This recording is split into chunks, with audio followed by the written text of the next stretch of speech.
Hello everyone.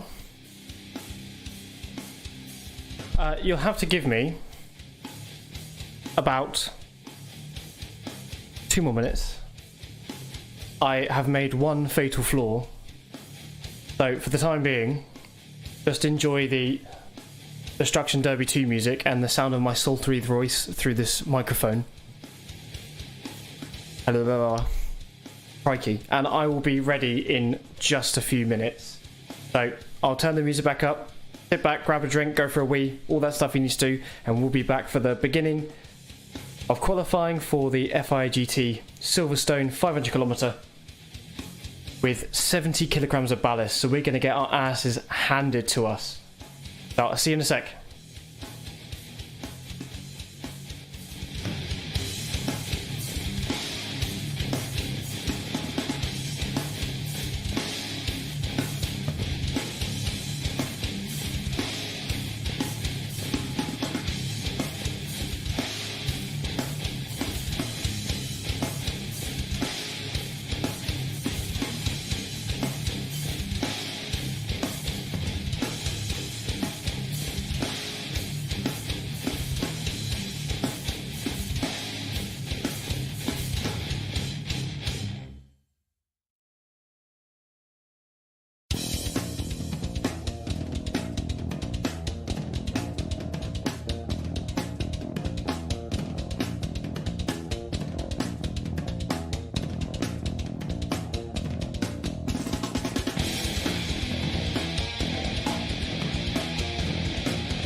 Right.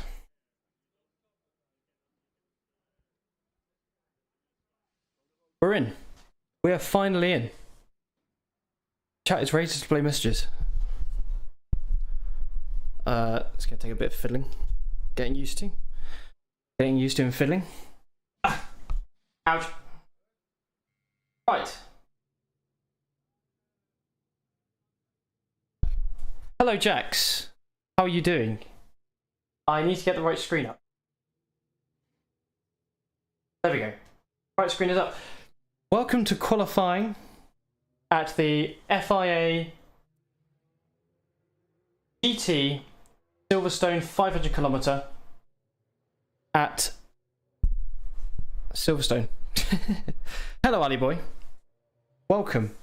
So we're going to do some qualifying laps. We're going to be really far behind.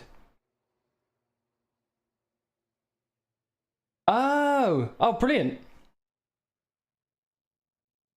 No problem, man. You have any questions? I'm more than happy to help. Okay.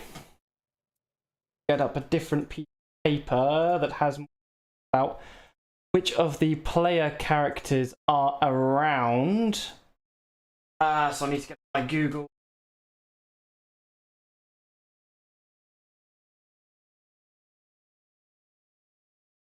I don't know if it works for... I doubt it does. Twitch, but I do have commands. Exclamation mark Discord. Exclamation mark tips. I don't expect anyone to do that. It was just Streamlabs shouting at me.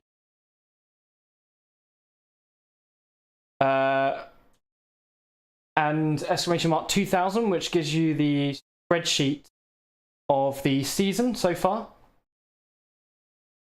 I'm just trying to bring Streamlabs up here. I'm woefully underprepared.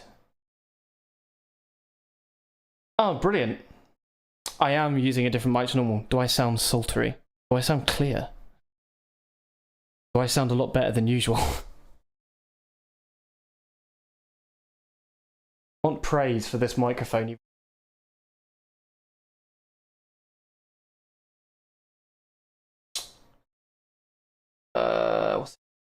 I want...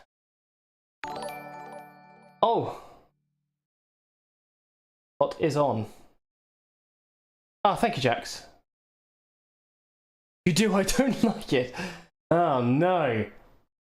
Right. I still haven't found the thing I was looking for. Drive. Sign in.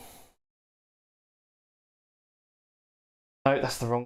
I'm looking for the FIA GT 1000 sign-up form because I wrote down who was in. So we have 4 IRL drivers in this race, as in people that have signed up through my Discord.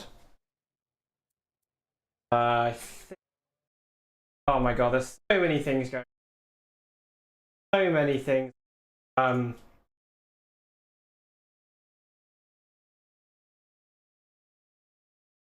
well. There we go. We can now hear the game. Brilliant. That's what we wanted. Take some fuel out the car. Let's do the first few laps. Then we'll come in, let time elapse a bit. Then we'll go out again. So the Porsche around this track is fucking awful. I've also got 70 kilograms of ballast. I need... So it's not going to go too well because of our championship position is too good for this championship.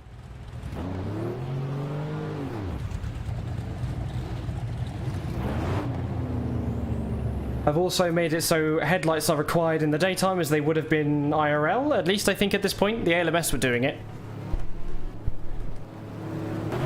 So we're going to use it for this as well. And let me know if the levels are okay. So we are driving in a Porsche GT2 993. Yeah, pretty outdated car by this point. but the team started updating it by fitting extra turbos to the engine, basically. Car in front is another Porsche.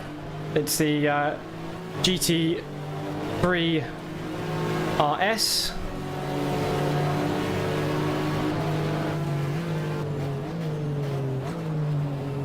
And we're going to try our best. I think we're going to end up qualifying quite low down. We're just going to have to rely on the race being a bit of a hectic one with 33 cars on the grid. Quite difficult to overtake because the NGT cars keep up with the GT cars. But we'll try our best.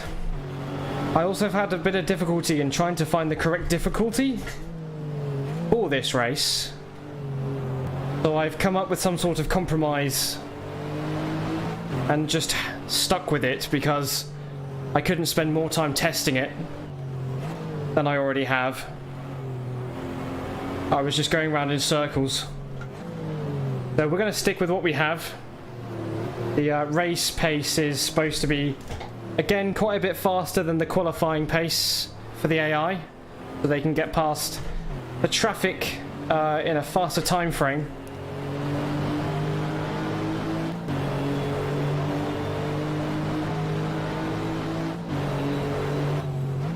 So our first flying lap. So for those of you that don't know, I am using a H-pattern gearbox, which this car had in real life, and I am using a clutch as well.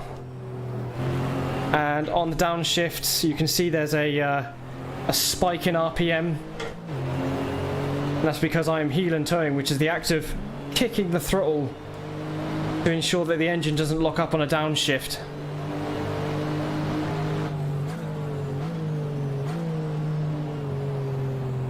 Well, this car couldn't be more different than a Panos that I was driving here.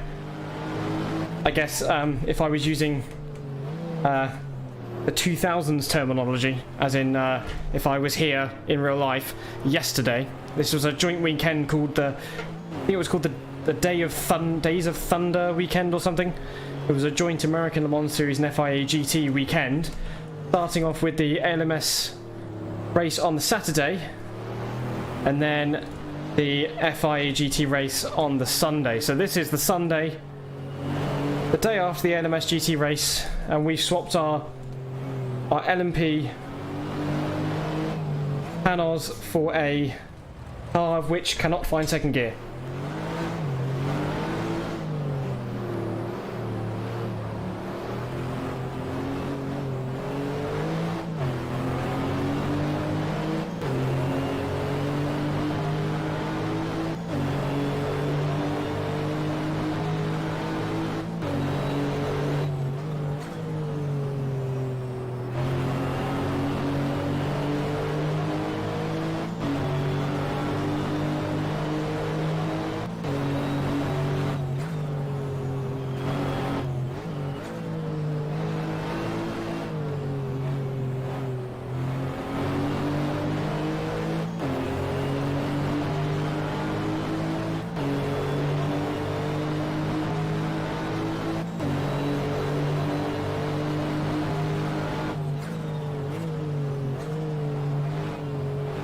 We turned in a bit later onto that corner, and it turned out for the better.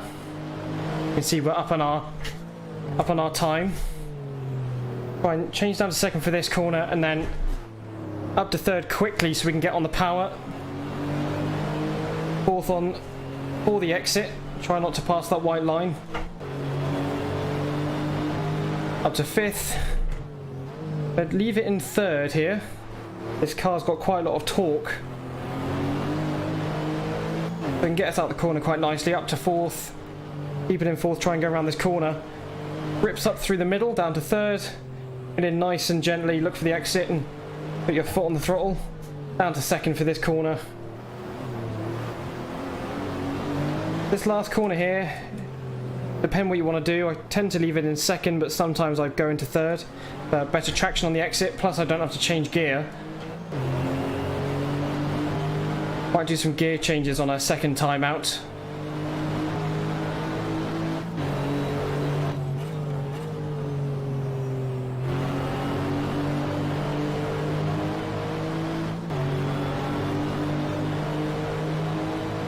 as we come into Magus Beckett's. Down to 4th. Back on the throttle for a bit. Trying to turn the car on the throttle. Again, the 70 kilograms of ballast is like having another human being in the car.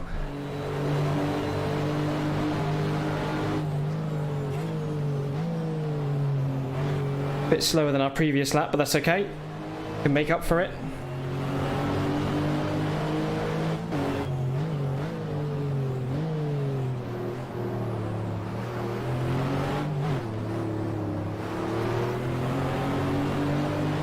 Nice turn on the throttle there.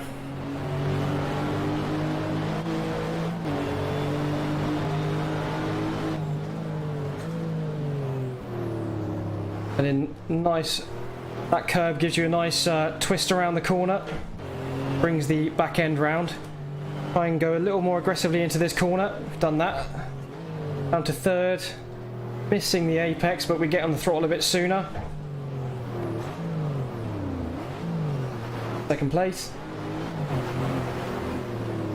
And we're a bit slower. I think we might have hit our peak. All this weight on board, it's really difficult.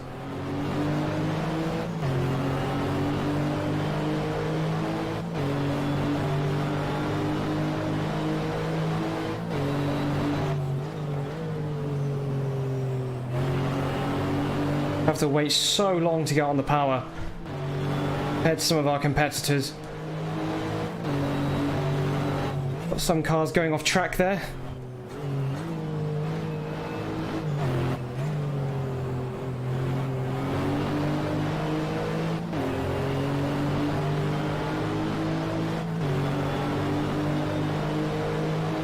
The big gaggle of cars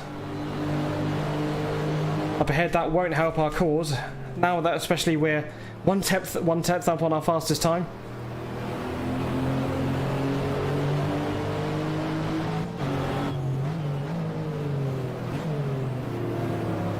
Really kick the throttle in to get it into 2nd gear there. We go to 4th early.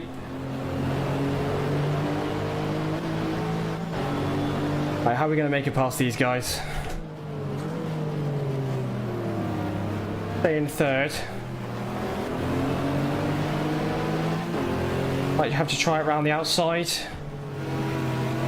There's absolutely no grip round there. Push it up the inside of this corner. Yeah, we've lost a lot of time there. Well, the J&B Ferrari really giving us some trouble here. Car's not too much slower in the high-speed corners.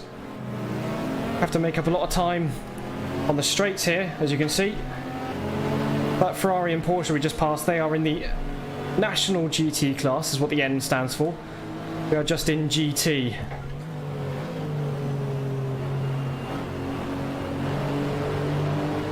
Which is the top class here.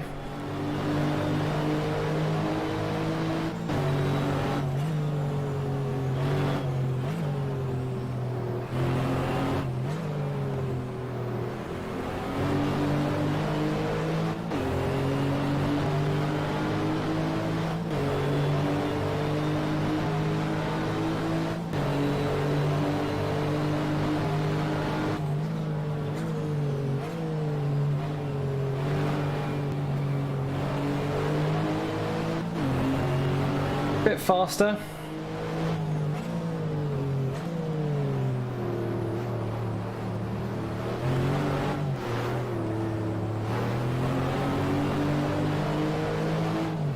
Really going off here.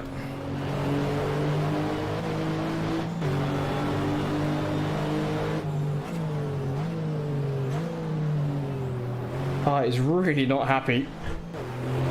These high-speed corners with weight doesn't really work. If this was like Monaco, I don't think it'd matter so much. This is probably some of the fastest corners we've met so far this season.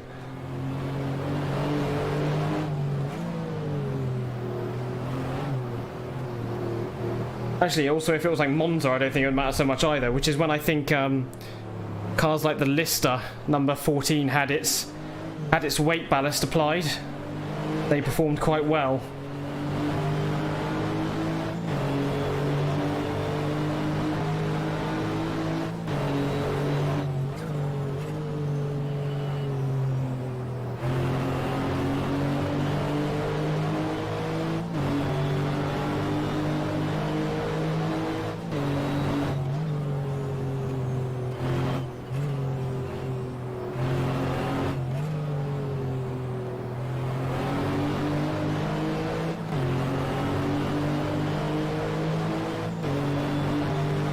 Come on, car. Don't think we're going to get any faster here, so we'll come in if the time doesn't start going up. Make some adjustments to the gearbox, and we'll time skip forward to about the last 10 minutes, and we'll head out again. Don't think we're going to get much faster.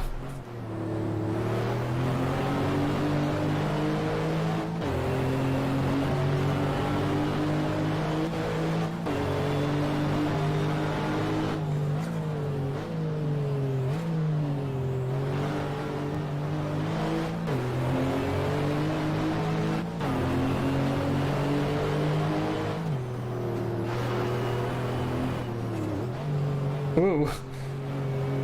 Yeah, we're a lot slower. We'll come in, have a cuppa.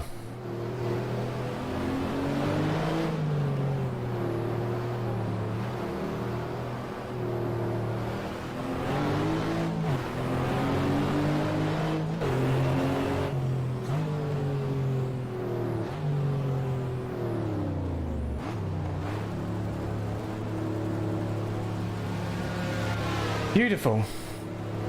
15th is better than what I've been qualifying previously. When I did my testing, I was more in 19th. So we've actually performed a bit better. But only 15 minutes have gone past the session. Still have Cortoza, Gunther Kronseeder, Tony Sella. Be going a bit quicker.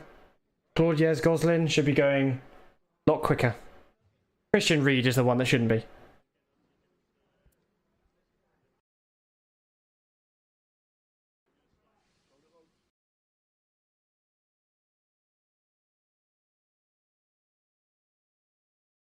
Ah, I can read other people's chat now. What the hell's going on here? Have the cars... hang on. Hang on a minute. Hi, Michael. Yeah, I hope you see a good race. Hello, Robert, as well. For some reason, your guys' chat didn't show up on Restream, so I'm just reading them through now. Nice, I'm glad it works. Sound is fine. Moved over to YouTube, going for a walk, and I'll be back before the end. Brilliant. I'll see you in a bit. Which car are you driving? I'm driving the Porsche 993 GT2 Freisinger Motorsport car. I'll show you on screen what it is in a second. Have the cars ABS in ABS or TC? No, they don't, IRL. Which I like. Nice.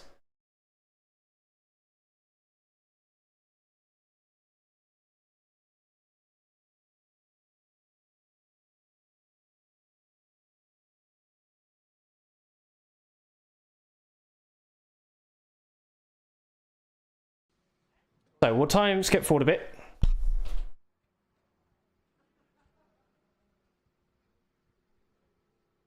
And that's the car I'm driving. The number 4. Number 4 Freisinger Motorsport car. So the round after this... this is... Yeah, like that, yeah. I don't think throughout the entire FIA GT series that they were ever allowed TC. I think when GT3 cars started coming along, they were allowed TC. But yeah, these were all pretty much left as they were.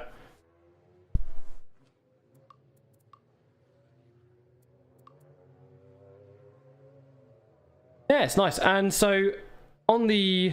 I'll go over it anyway, but on the spreadsheet you'll be able to see the standings under FIA GT sheet tab. And we are in joint first place with 2 other cars. Us, the number 14... We'll pause it there.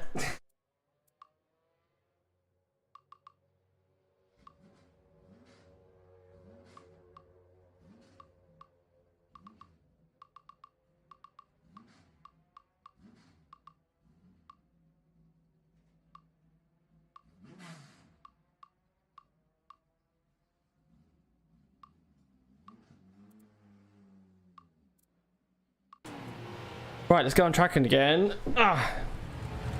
Headlights on.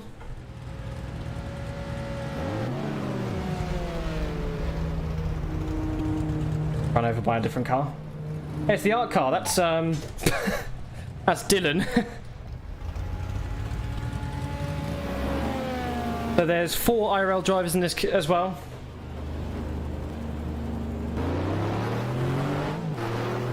Gearing is probably going to help us out a lot here now that we've changed it.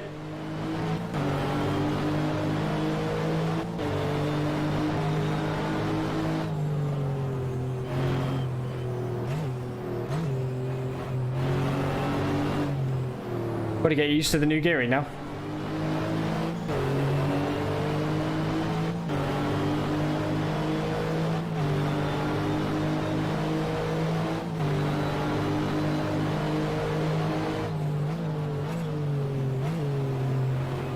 There we go, it's a lot better. I have to do less changing of gear in the corners, like that one there. Change after it.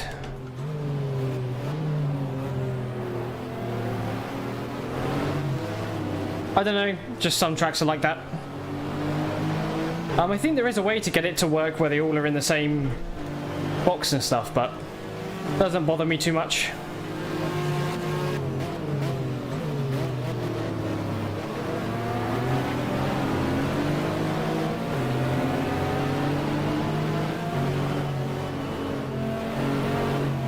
The number 70 JMB Ferrari. So there's 2 Ferraris here, they're both JMBs.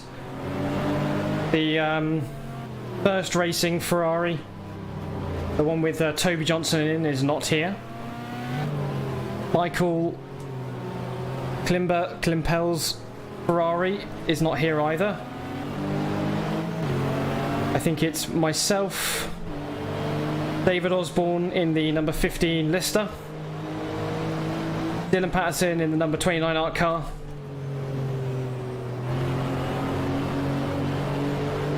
Bill Penguino in the number 3 Freisinger Motorsport car, my teammate, as Michael kindly pointed out. And one other that I can't remember, but I'll have a look in a minute. I think Nuno's car is in it. Number 1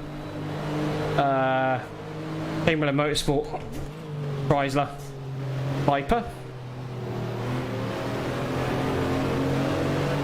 Oh, there's my teammate up there in front of this Italian box.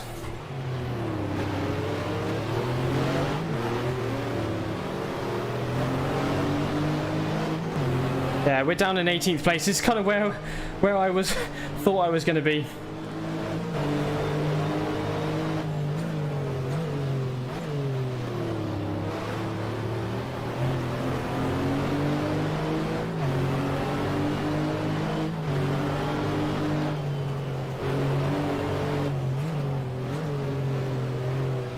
Come on, car. Then third for that corner. Then second for this, because second now works properly for this whole section. And we'll try and gun out of this corner as best we can.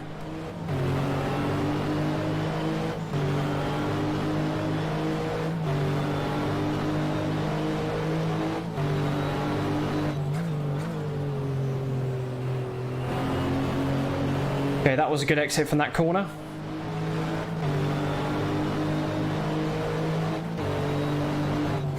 Down to 5th, down to 4th, down to 3rd.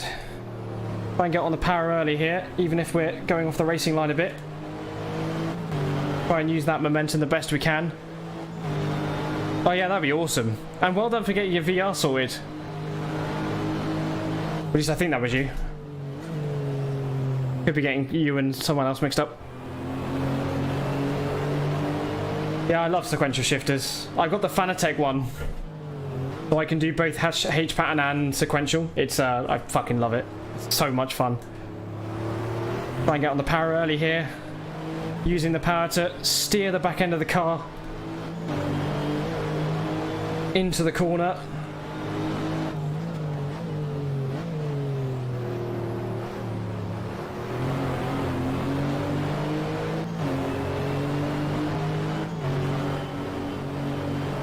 Yes! It's not permanent. I'm testing it. I've got a project that I'm working on that requires me to use my voice. Not a very secret project, I don't know why I'm saying it like that. But it's not for this stream. Not related. But it's my girlfriend's microphone.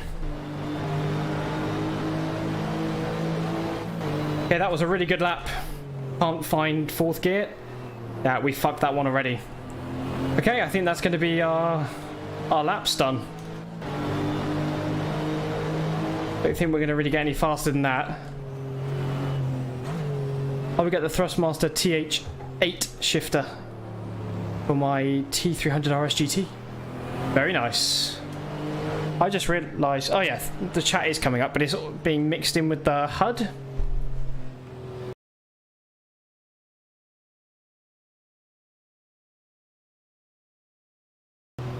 There we go.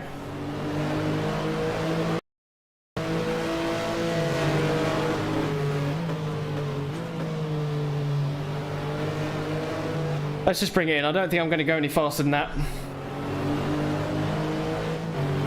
I'm a bit faster than I was in testing because I think the track is far cooler. So I do all my testing on a sample bed track. So it's 30-degree track temperature and 30-degree ambient and 20% track.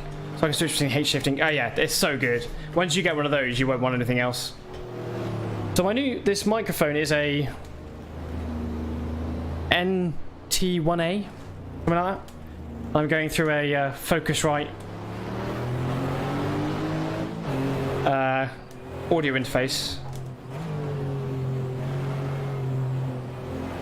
Gonna be a bitch switching back and forth. Yeah, position 14 is not too bad. This might change though. I did set the setting in the AIW for the AI to be at 1.10, the 1.1 for the race, but I felt like I was just being left in the dust really quickly, which kind of is what the AI does when it gets in the car as well. So I set it to 1.9 to be a bit more leveled out, just because I wasn't supposed to be that much left in the dust. Okay, 5 minutes left. Let's speed that up. Ow! Keep banging into it, my headphones.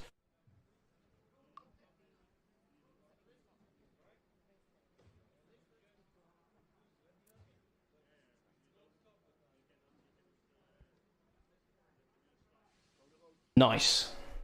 So, P14.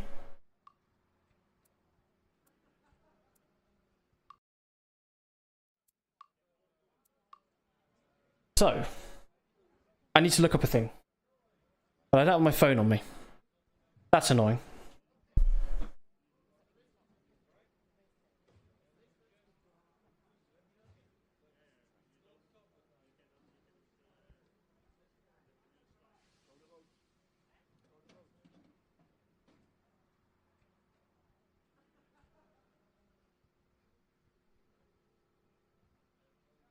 Okay, I've got it up.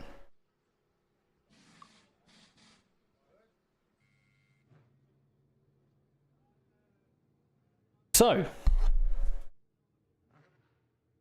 in first place, we have David Osborne in the number 14 Lister Storm Racing, number 15 Lister Storm Racing car. His teammate is Springer, and they are leading up the grid for today's race. And so they have no ballast, and I think they have 1 point in the championship. Let me recheck that now.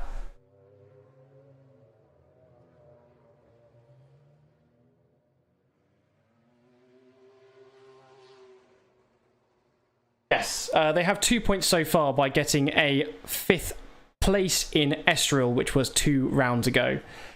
Next, we have the wrong button. Oh, I keep hitting myself in the head. Right. So, second place is the number 14 Jamie Campbell Walter driven car with Julian Bailey. Sorry. In the Lister Storm Racing car again. So we've got 2 listers in 1 and 2. They have, I think, 40 kilograms of ballast.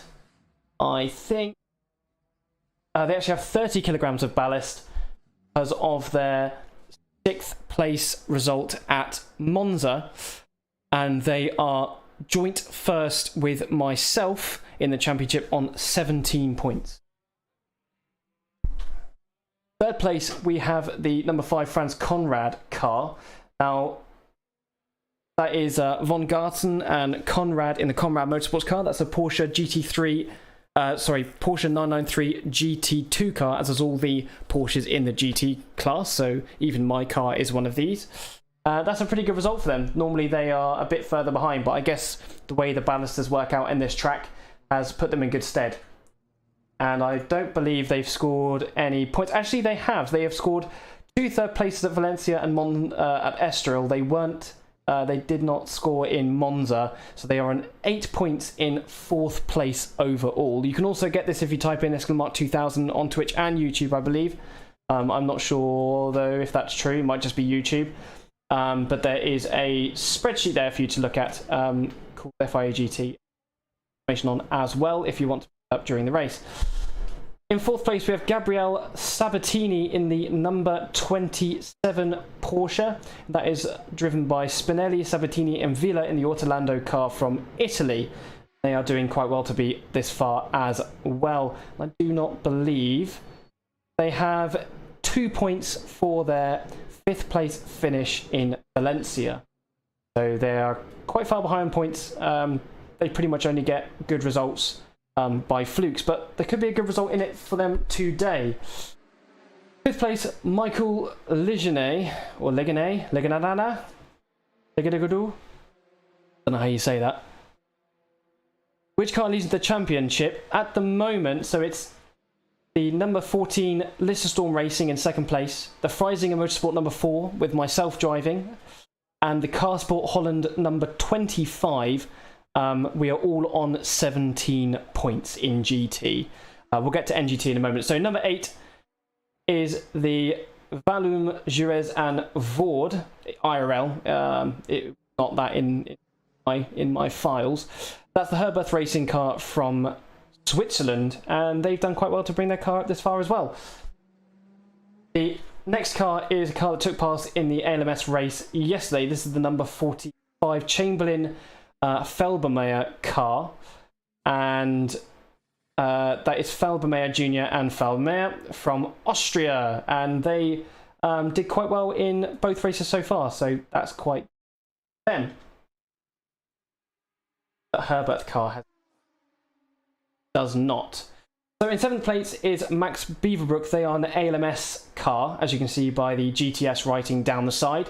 I ported it over from the ALMS series mod. They're just in for this one race. It's part of the stuff they were doing.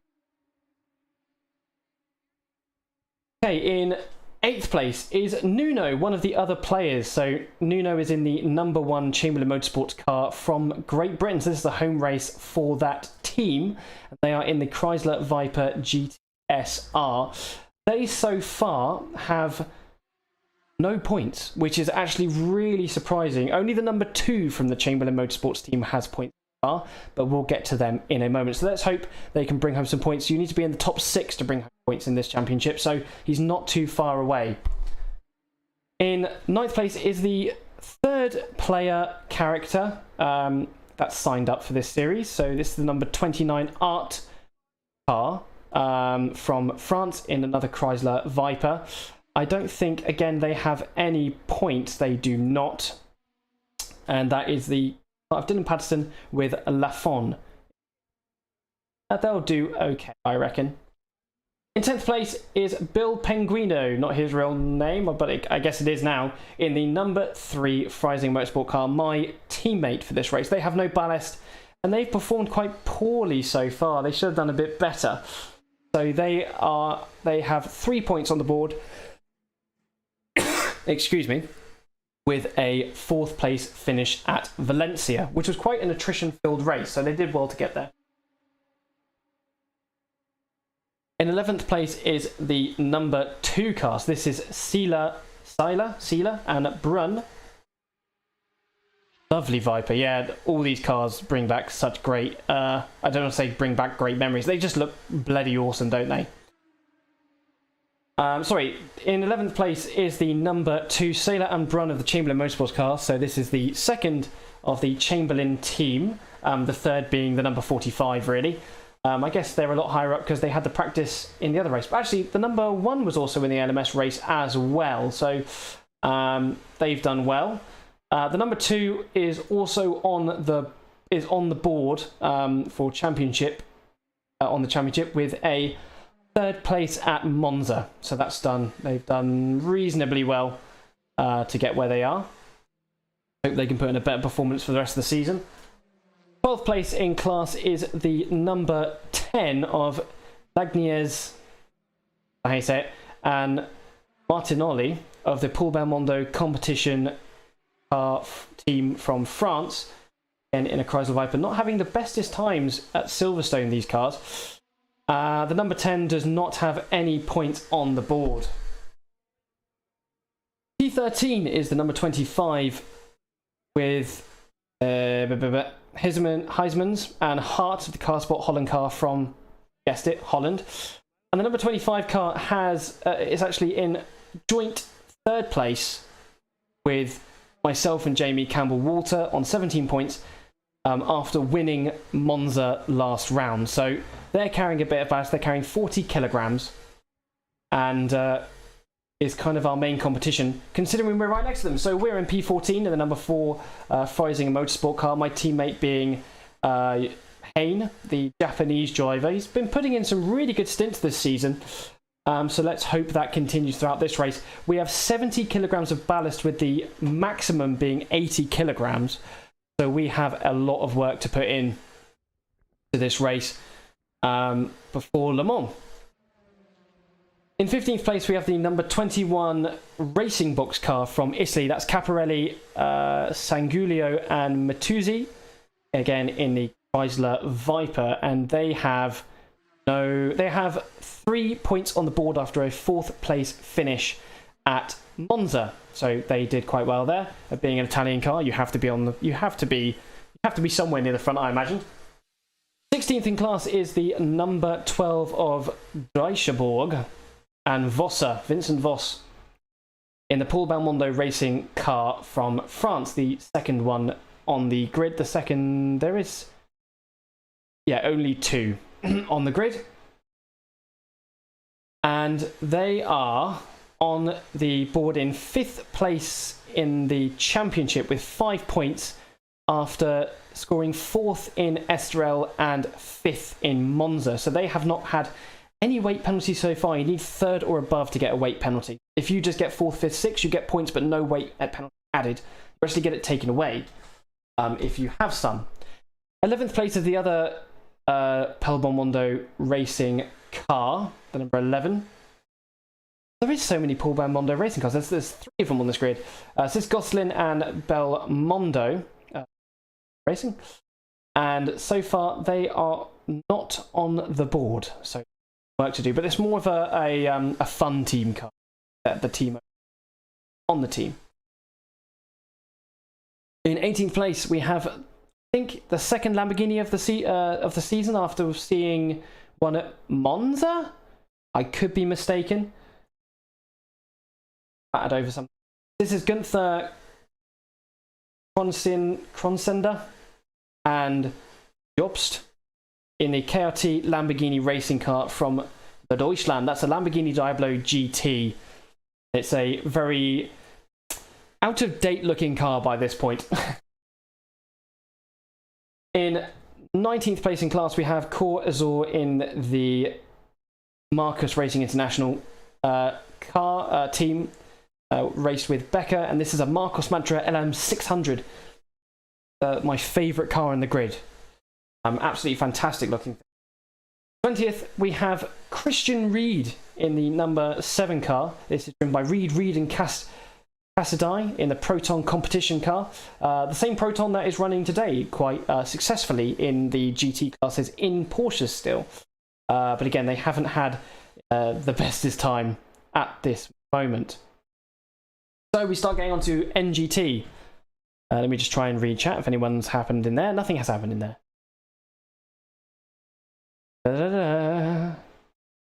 I'm literally on a computer. Yeah, I know. How many GT cars? So there would be 20 GT and 13 NGT. So in first place in NGT is the Tim Sudgeon owned MK Racing Team car, DTC, with Sudgeon and O'Rourke, of course, manager of the Beatles, and has been racing for, I think, about 20 years at this point in this timeline. And they have done incredibly well to be in this position. They've had their highs and lows, and I'm going to try and see where they are. So they are currently in 1, 2, 3, 4, 5. They're 6th in the championship after a 2nd place in Estoril. They've done fantastically, and hopefully they can keep this pace up. If they do that, they will add another 10 points, and they'll be about 2nd, 3rd place. So if they get a good result here, that could absolutely change their championship. 2nd place in class is the number 53 of De Lesseps and Chirou of the Labre competition Chirou car. Again, all these Porsches are Porsche 996 GT3Rs. In this game, there are S's, but they are tuned to the R standard. And they are, at the moment, unfuck my thing, 53. They are currently in, 1, 2, 3, 5, 6, 7th place in the championship. There's so many more cars in NGT in the championship standings because they've managed to get points, and they had a 3rd place at Estoril, so they did quite well there. 3rd place in NGT is the number 78 car, and this is Phillips, Topping and Shirrell of the Crytek Motorsport car, Certec Motorsport car from Great Britain. We haven't seen them so far this season. I think this is their first race of the season, being that they can probably just drive to it with a trailer with a Porsche on the back. So that's probably why they're here, and they're doing fantastically well to be in 3rd place. 4th place in cars, we have the number 68, which is the Burgess Cohan Oliver car of the Cycle Motorsports team. Also racing in the ALMS race the day previously, so they have some experience. Why they're in 4th, I imagine. And do they have points? Let's have a look. No, they don't. They've had a bloody terrible season for some reason. So let's hope they can get some points on the board soon, because the season is driving by them quicker than they can make up for it. And cool. 5th place is the number 52 car. This is another Labre competition Chirou car with Bouchou and Gouslard. The number 52 is in 1st place in the championship with 18 points. They had 3rd place in Valencia, 1st place in Estoril, and 3rd place in Monza again. So they are carrying a weight ballast of 40 kilograms, with the maximum being 50 for NGT. So not being last with those guys, they're doing an incredible job. I've clicked the wrong thing again. In 6th in class is the number 77 RWS car. They were also racing in the ALMS race yesterday. That is Riccatelli, Williams and Hofer, which I actually don't think took part in this race IRL.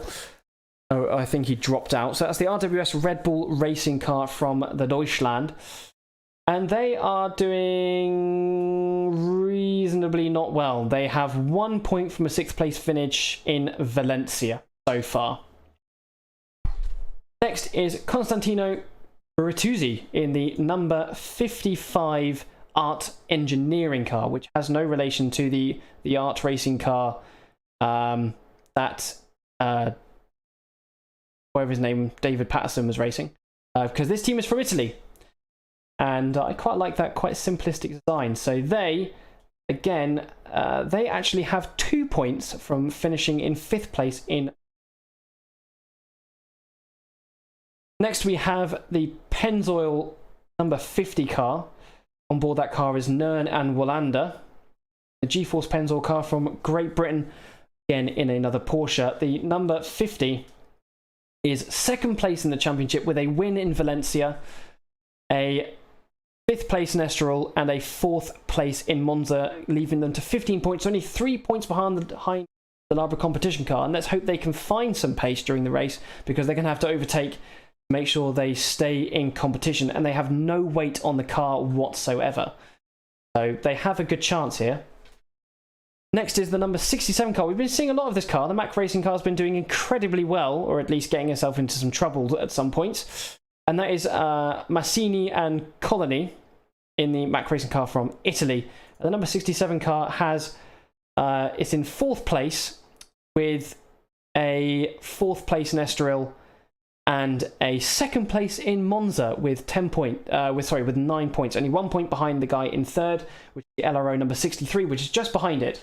But first we'll take a look at the number 51 Pennzoil competition car, G-Force Pennzoil car again from Great Britain, behind its teammate, and they are second to last in NGT Championship on joint one place. That's 1, 2, 3. So they're in 12th place on joint 1 point with the RWS Red Bull Racing car and the Herberth Racing number 60, and they got their 6th place at Estoril. We need to be saying better stuff from them, as they are a pretty well-funded team. 31st, we have the number 63 LRO car. Stands for LR organisation. I don't know what the LR stands for. And that's De Anzenberg, Ligenet, and De Sadelier, which is none of the people that is written on here. And the number 63 car, they do not have any points. Oh, they do. They are actually 3rd in the championship, excuse me. They got 1st place in Monza for 10 points, which means they have a penalty of 20 kilograms on their car. Probably why they're so far back. 32nd and 12th in class is the first of the Ferrari JMB cars. These are very new vehicles, so the crews are quite not up to speed with them yet. The number 70 is driven by Pregliasco and Lambertini, JMB competition being from France, and this is a Ferrari 360 Modena, and they have 0 points. And last but not least is Peter Koopman and Alio in the JMB competition car from France, again in the Ferrari. They do have better fuel consumption though, so we can see them make further gains in the race. Without further ado, we can finally go racing after an hour of... So, sit back, relax, ask me questions, I'll be happy to answer them, and let's try not to be last in GT. Let's try and find a way to actually save the game here, and we need to, another thing, like put fuel in the car, because that would be absolutely terrible if I forgot. Beautiful. Alright, I pressed the button.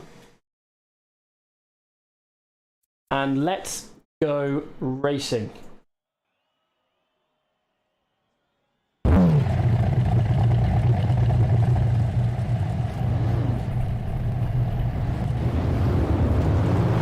Thank you.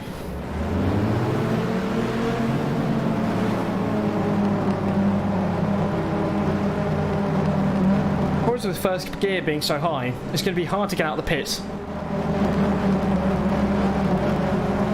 I've got one of my title contenders beside me, and the Lister up front, the other title contender. He won the first race and then started going downhill after that, so I think he only has 10 kilograms left on the car. Hello. How to ever stop being sad? You're asking the wrong person. How are you doing? You've just joined us for the beginning of the race. Grab a snack, grab some water, or some beer, whatever you fancy, and we'll go racing with 70 kilograms of ballast.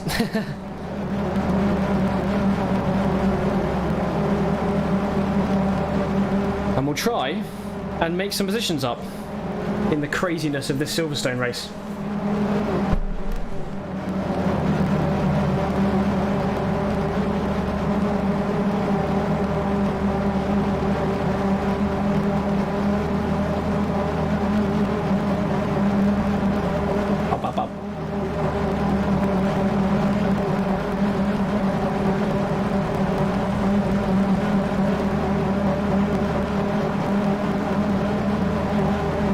get crowded here. Oh, good. I do a lot of those. It's a bloody great game when you set it up correctly. Prefect. It's a prefect game. I like that. On my YouTube channel, I have saved all the previous My Driver Career live streams if you'd like to catch up. All 100% races.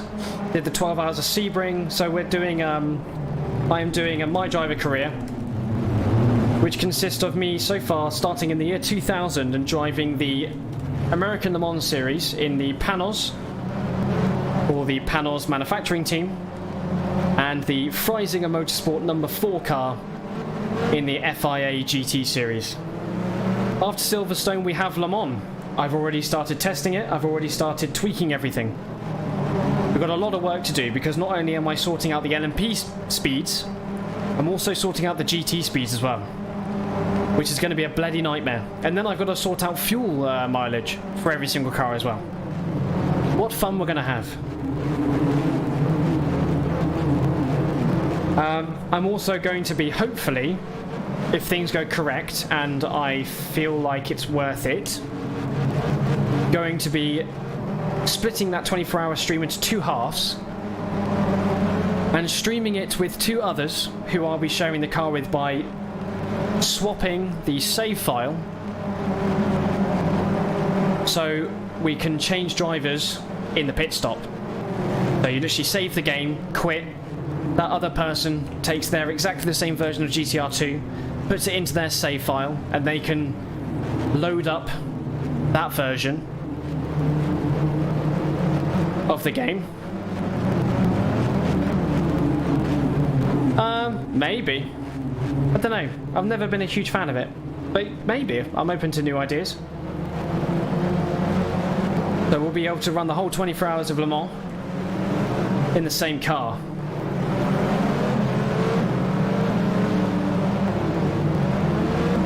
Right, get ready for the beginning.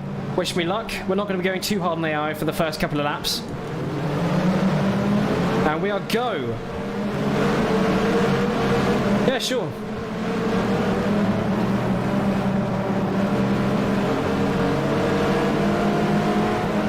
Got a car over on the left-hand side, which has been bumped into there by one of the Paul Belmondo cars there. Just been hit up the bum by the Lamborghini, I think. Oh, thank you for that. I'll look it up afterwards.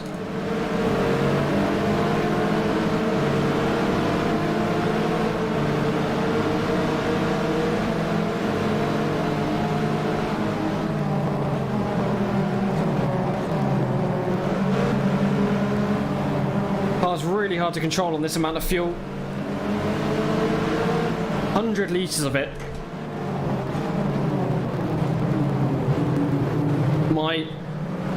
One of my championship rivals right in front, the number 25 Carsport Holland car. We are definitely not going to beat them this race. I can tell you that. It's going to take us about half an hour to reach the NGT class. Just over. To reach the slowest cars there.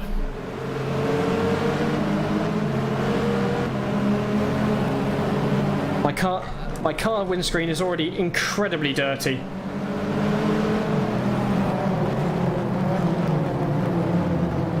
God.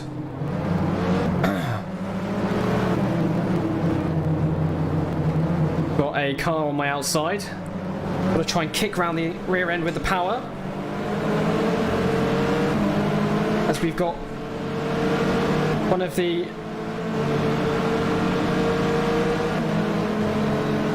Vipers beside us, probably going to try and take us around the outside here, and he does.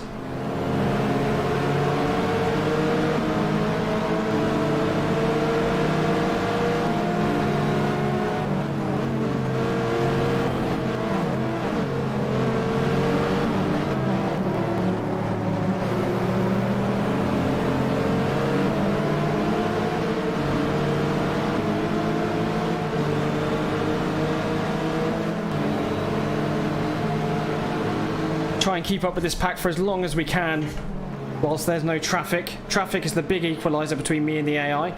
So I've set up the best that I can in the time that I've had to ensure that that happens. He brakes really early there. I've had to avoid him. And he goes right around the outside of me. Try and kick the throttle in to try and bring the nose round. See if we can overtake this Sport Holland car on the straight. We have a bit of overspeed. Get him into the braking zone. So for those of you that don't know, I am using H-pattern with clutch. And on downshifts I am of course heel and toeing to get the full experience. This is why you can see the engine absolutely gas it whenever we change down.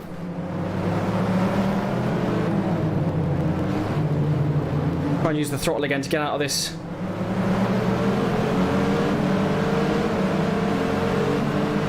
We've done very nicely there.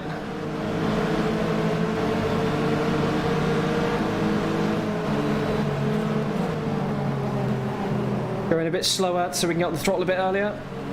Oh, they're really fast around that without the extra weight.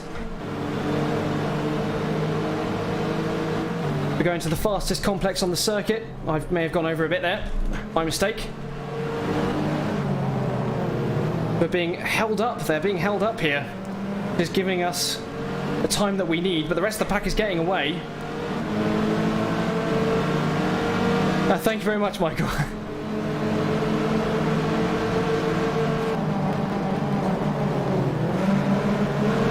Try and get the revs up so we can get the power out. Lovely.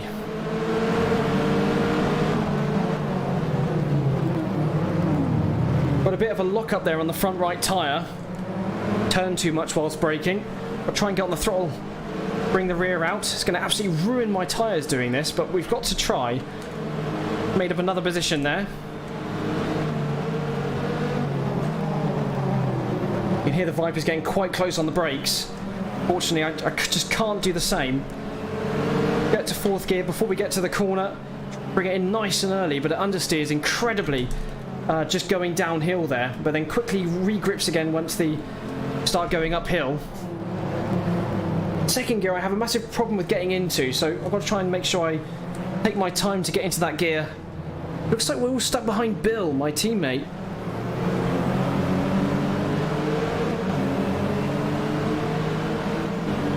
Yeah, it's going to start branching out soon, I imagine.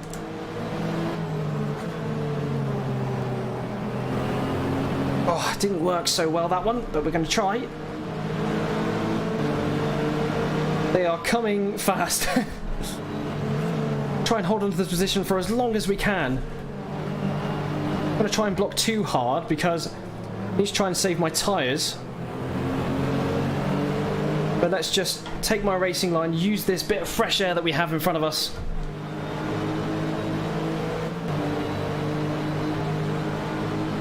But I should have set the difficulty at 1.095 or something instead of 1.1. I'm on 0.9. Why did I change up into fifth? That was a mistake. I was trying to change into second, but my brain miscalculated there. Got a bit of dirt on our tyres.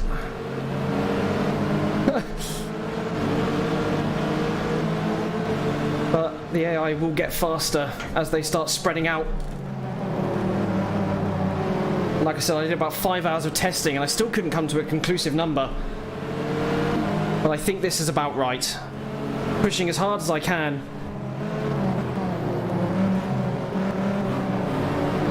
Trying to bring the rear round here. Come on. Doing a lot of steering in. Sliding around a bit here. Bit of counter steer.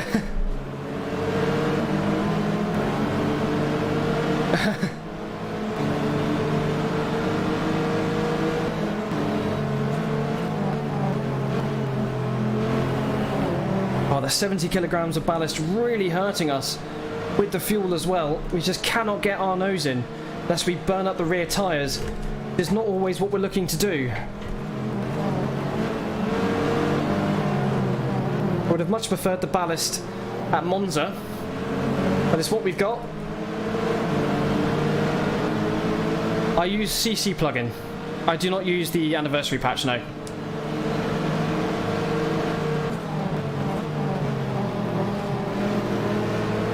Oh, trying to not get into the back of them caused me to steer in a bit later. Teammate keeping everyone up here.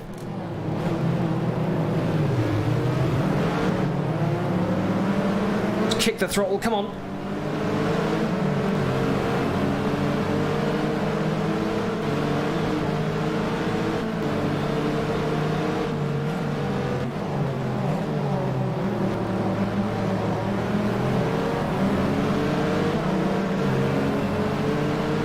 Yeah, trying to use more inertia, trying.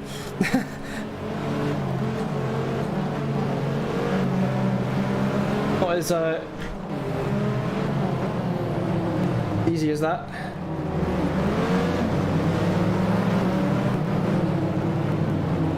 Got a very slow Chamberlain Motorsport car here. Who is that?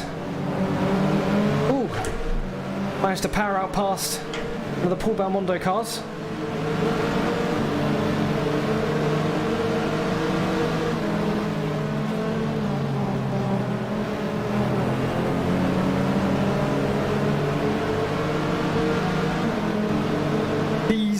No kill. Maybe we'll stop behind the Chamberlain Motorsports car. It's all getting a bit confusing. One moment I think it's Bill, next minute it's a different car.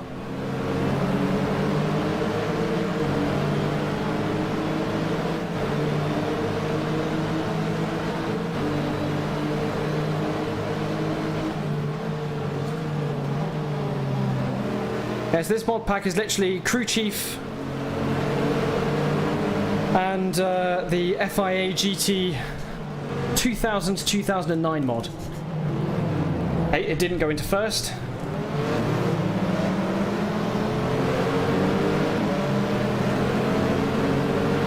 Yeah. Yeah, I upped the backfires on this to about 80% as well, so a lot more flaming cars as they would have been IRL. You know, this was fit a bigger engine to the car and make it just run as hard as possible.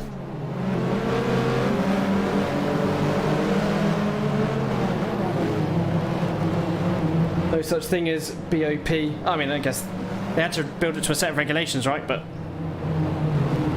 parity, weight, kept everything reasonably together. Of course, cars would sandbag by the time you get to the Spa 24 hours with the races before. Make sure you didn't have the weight for the Spa race. Just cannot get it in. Oh, we've been spun.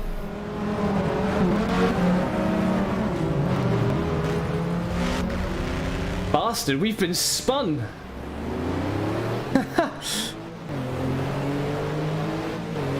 Now we have some flat spots on the tyres, I imagine. Let's try and catch up again. I can feel it through the wheel.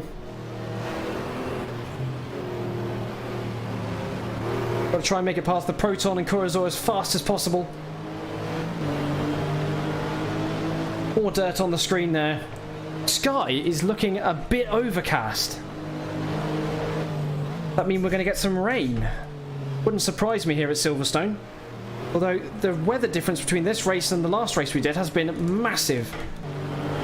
Always happens in England though.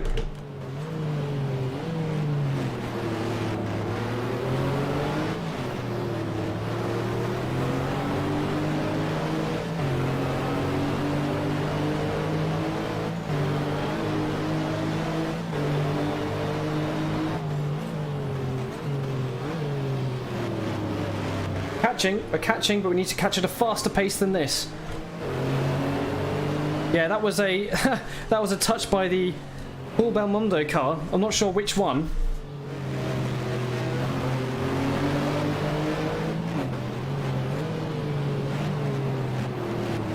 But one of them. So this is a 98 lap race, or 3 hours, whichever one comes first.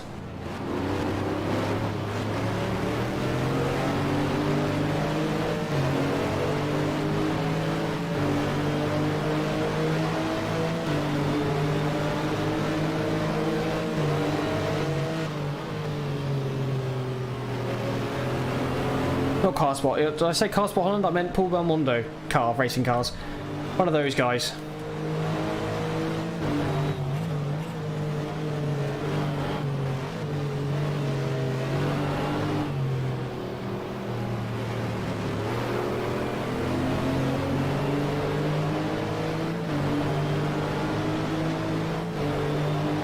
Lots of cars in front though, we're not too far behind.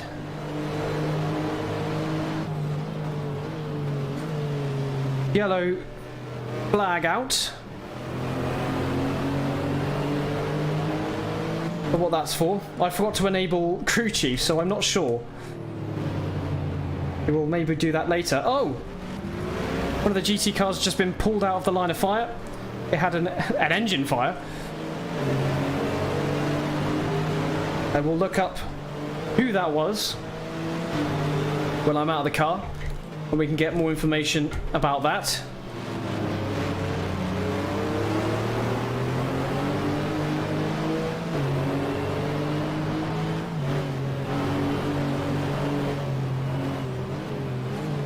Looks like this Proton and Corazor have started to speed up. It's good news for me. Yeah, dead last in the grid is not exactly where we want to be. Yeah, it doesn't really make too much difference what position we finish in here, because it's not going to be in the points.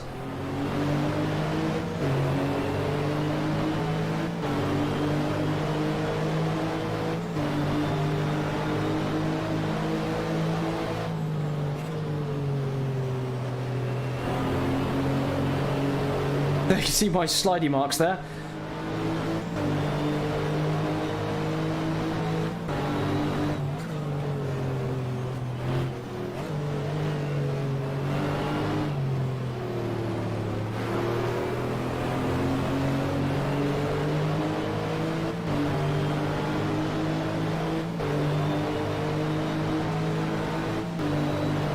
How many circles have we been on the ground? Or how many laps, do you mean?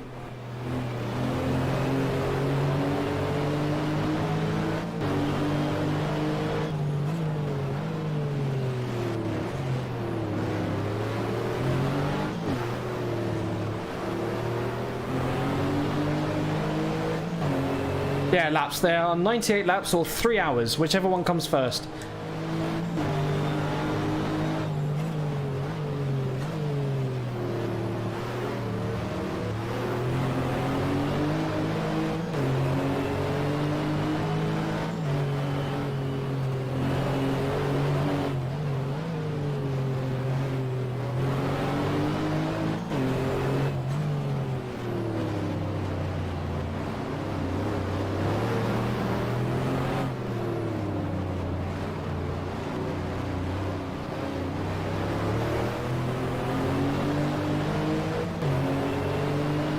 Going faster than we ever have, and we're still not catching.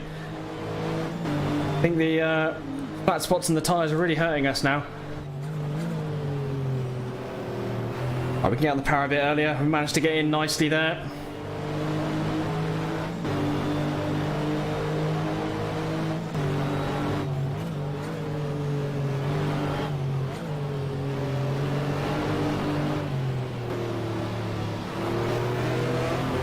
Here we go. Come on, Proton.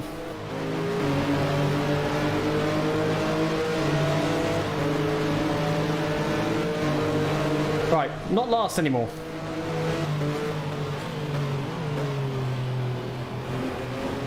That's good news.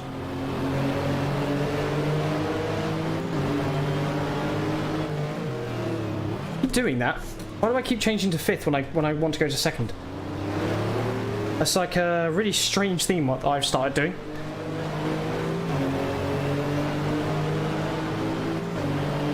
My rear tyres are really going to be ruined after this. So, got to catch Corazor in the Marcus. Marcus. Next.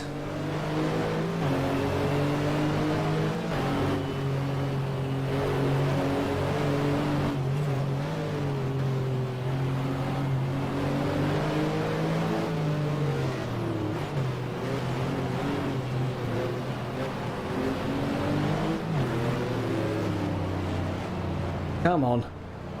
Round you go.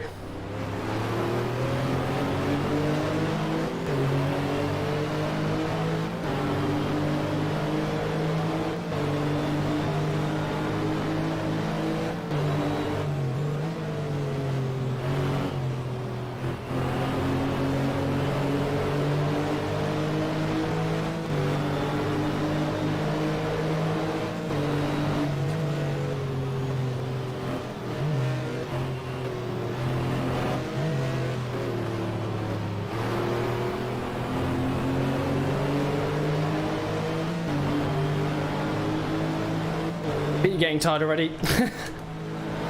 Lots of heel and towing. Very intense track, this one. 2002 Silverstone this is. From the track pack that comes with the FIA GT mod.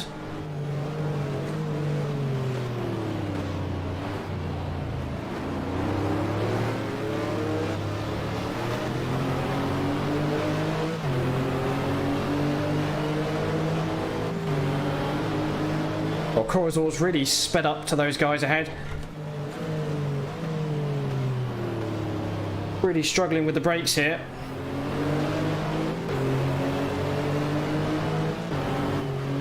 Hope the traffic turns up soon, starts levelling off the playing field.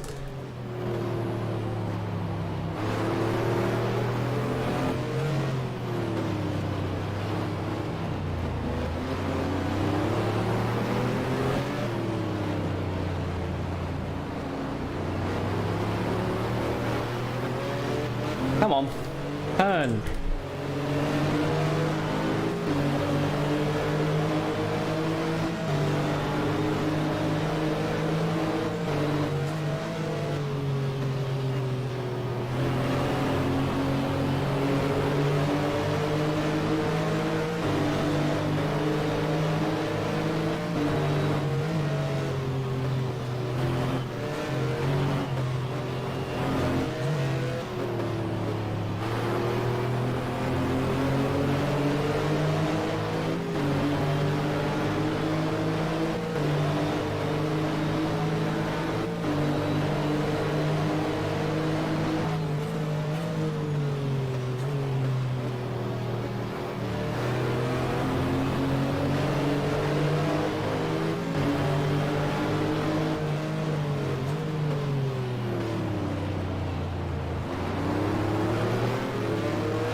Oh, catching up now.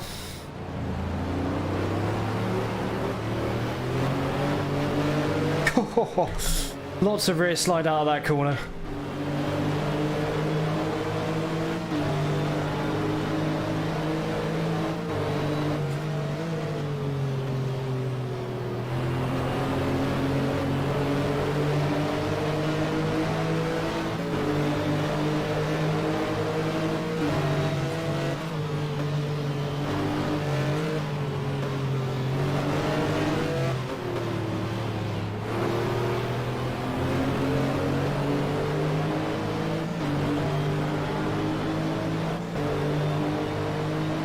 Yeah, it would, wouldn't it?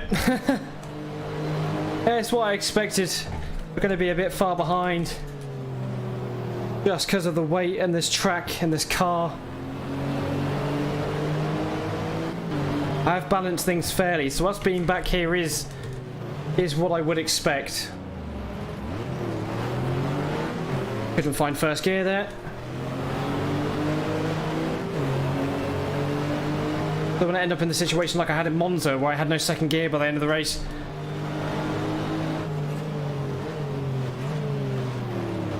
I've got to try and look after my gearbox a little bit while still maintaining speed, which isn't happening so far. I'm both ruining the gearbox and not finding speed. I am driving as fast as I can, though.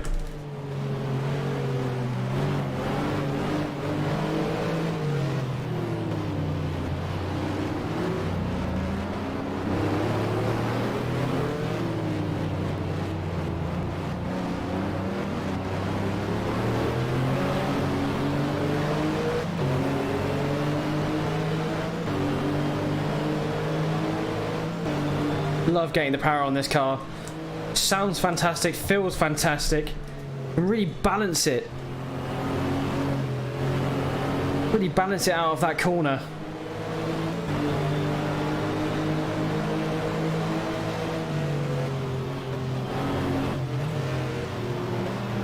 But I did stay in 5th for this series of corners. Quite liked the way that worked.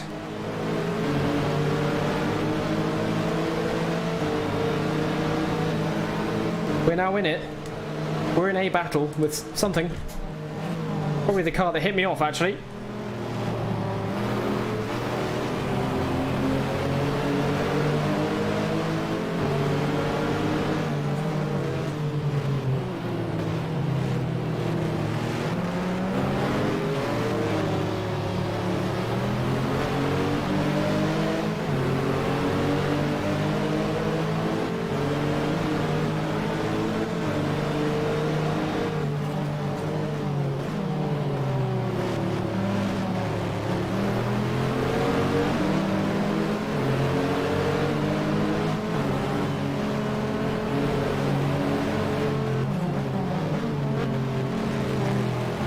That beautiful sound of the Marcos.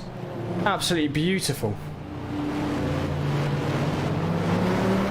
Just about to hit halfway on the fuel tank. There's going to be about 3 pit stops this race. It's pretty hefty on the fuel. Or at least for me. I think the more weight you are on, obviously, the more fuel consumption. I'm not sure if that's how it works in GTR2, but we're going to pretend it does.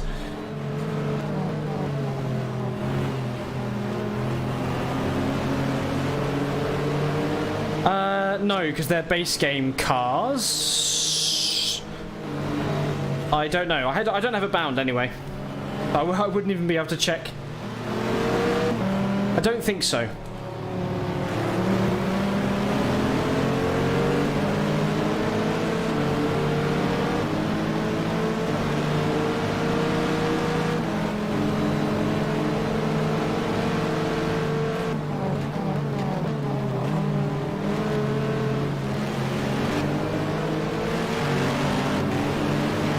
Okay, this is as close to the Marcus as I want to be, really.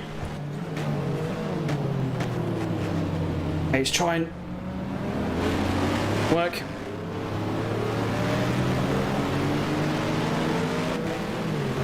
Oh, come on. Why did I not get in 3rd there?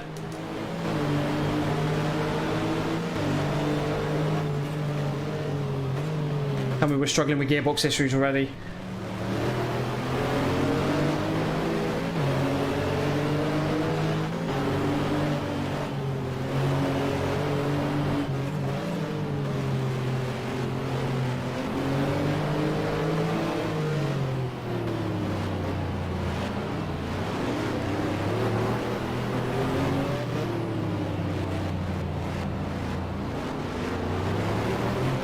Ooh, see Daisy, come on.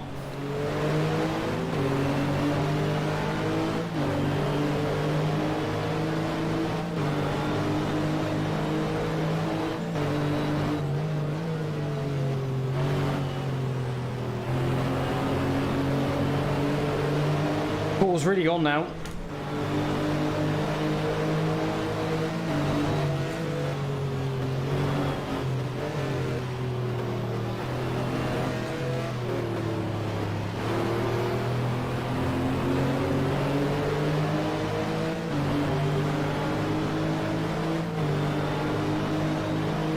Ooh-wee. It smells in here.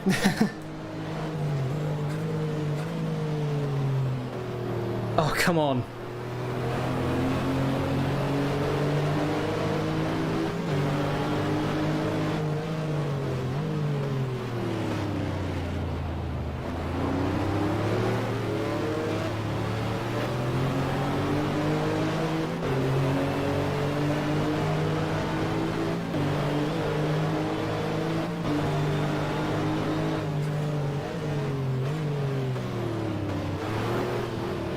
Not too much that time. See what happens if I leave it in 3rd. Okay, we can leave it in 3rd. Saves me a gear change.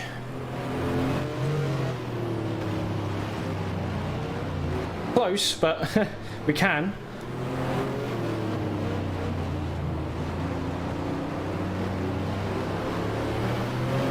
Oh, core's really fucking gone. Holy shit. You got bored of waiting around.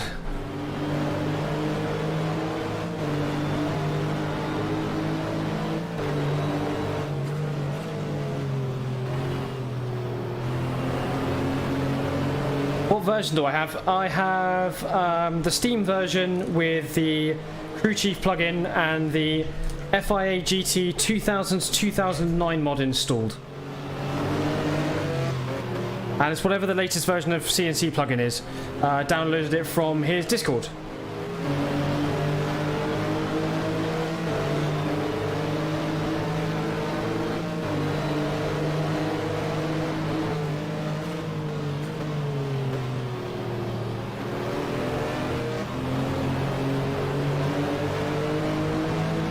Should be seeing NGT cars soon. As I say that, one appears.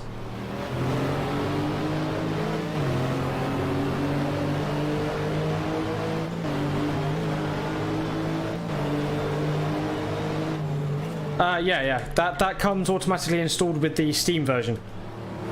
Whatever the latest version of GTR 2 is the Steam version.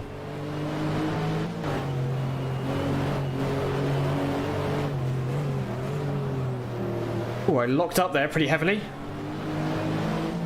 Wasn't even on the brakes that hard.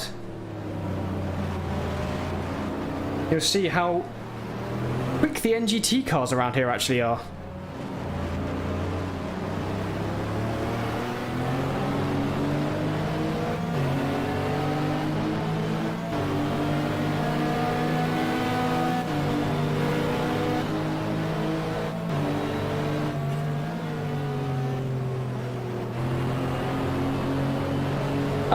I don't know, man. I just do my own thing in GTR 2.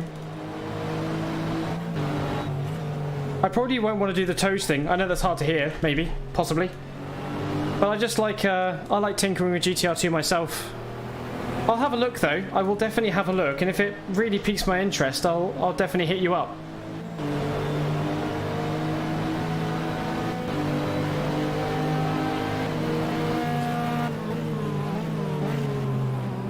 Getting past the second to last NGT there.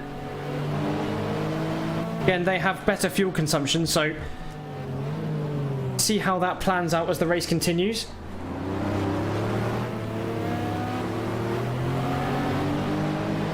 Been out closer to Corazon than we were about 3 seconds ago.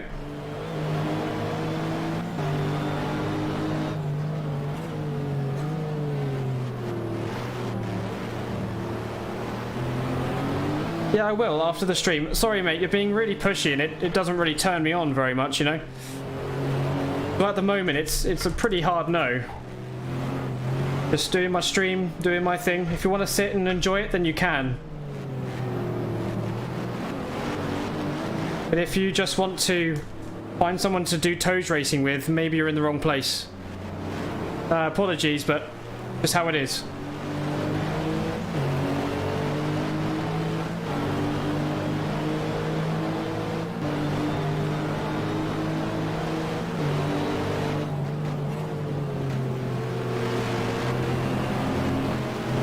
As we get close to the Marcos here, getting past the GT traffic and the other Paul Belmondo car. Ooh, we have a car off here. 3 positions.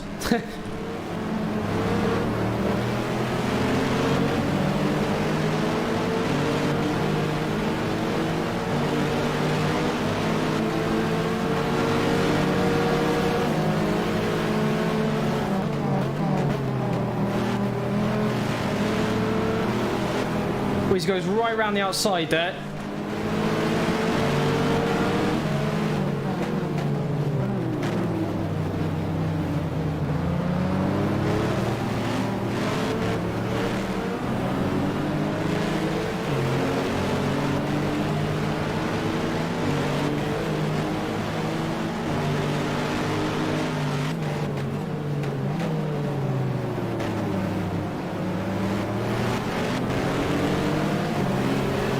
There we go.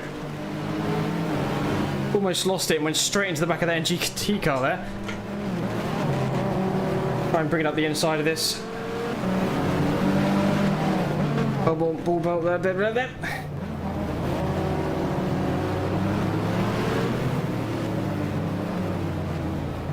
Got 40, just under 40 litres left of the tank.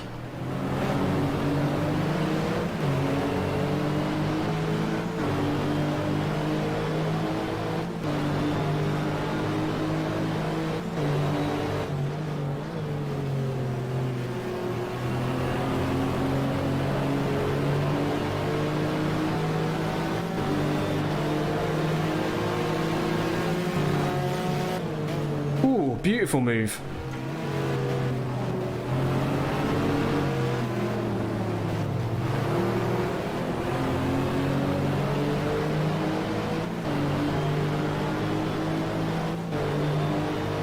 Traffic really giving us all the time we need on our competitors to either slide up on the inside here as we have done, or we were going to have to wait, but I didn't have much choice. The car was going to go that way anyway. My car, that was. Not brake early enough to give him the space even if I did want to be behind, but luckily it all turned out for the better as we go past the Certec car. Weren't they an LMP team in like 2007 or something?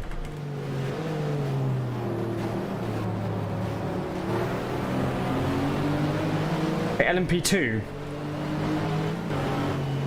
I have no idea. Someone could look that up. I'd be appreciative.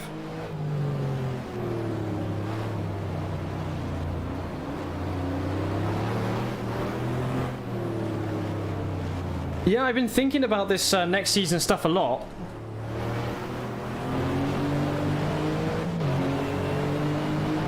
I'm just thinking about what car I want to drive.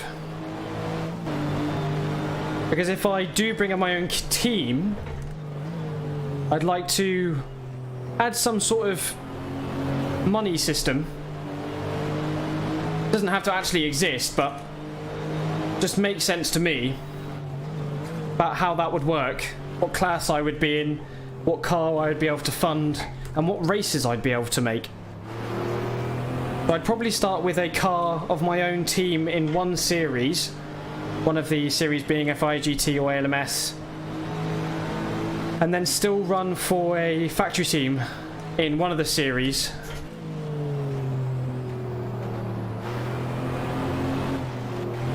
Alright. That'd be good. I'd like that.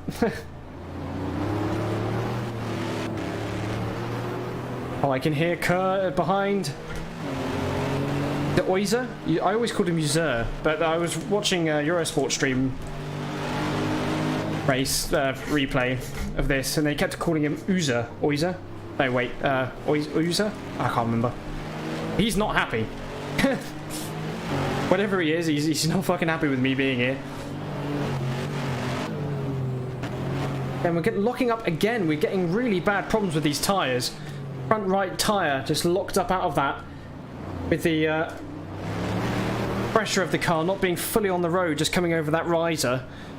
Just finding the flat spot and just sticking to it. Even though I put a little throttle on, a little brake on there to get round the corner. The problem is, I really want to put a car into the ALMS series because it would be quite cool to bring a car there that doesn't exist there. There's like I've got an idea for that, but the problem is with that is I'd have to move out of LMP. Now the reason that I chose doing the FIA GT and the ALMS is that I can do a mixture of LMP racing and GT racing. If I was to put my own team into... if I was to put a team into ALMS, I'd want to go GT or GTS. But that means I'm racing two GTs. And especially right now, in Canon, in World, I am a Panos manufacturer driver. So, I would quite like to stay with them. At least for the time being.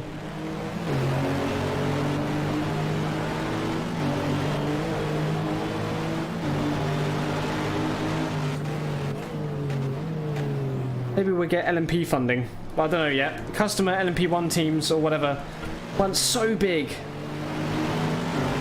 in this time period. They started becoming more prevalent at 2003 onwards.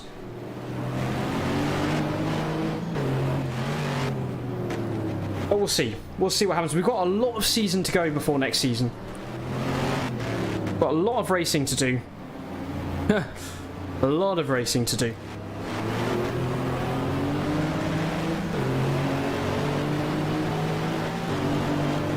As we pass the RWS Red Bull car. I need a good teammate. Well, you don't want me.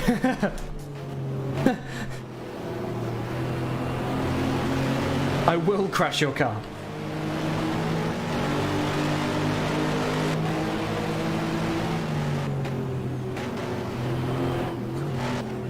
Whereas I was trying to get past. Not quite succeeding yet. Really struggling with grip now on these tyres. They're a bit floaty.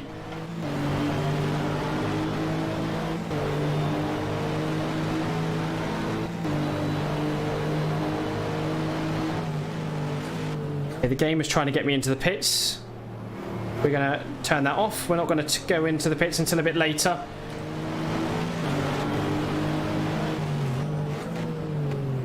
Oh, thank you.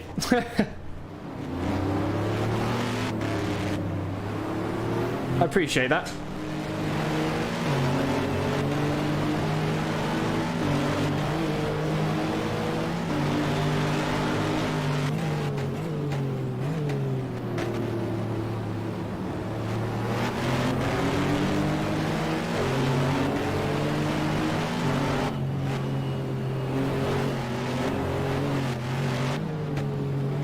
Still trying to make me go into the pits. We're going to ignore that again.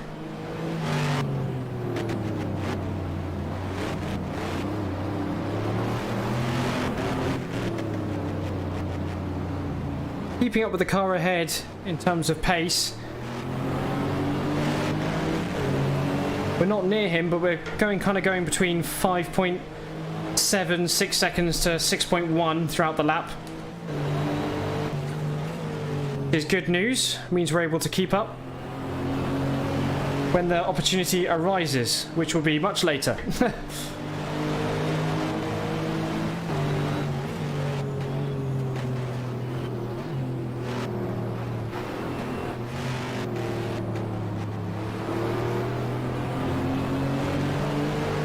Maybe he's hit traffic.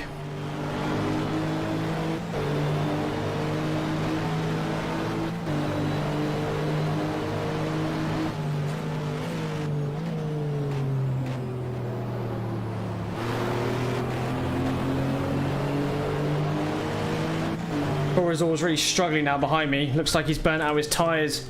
Overheated his tyres for a little bit. We've locked up again trying to get into that corner. Not sure which tyre that was, but one of them.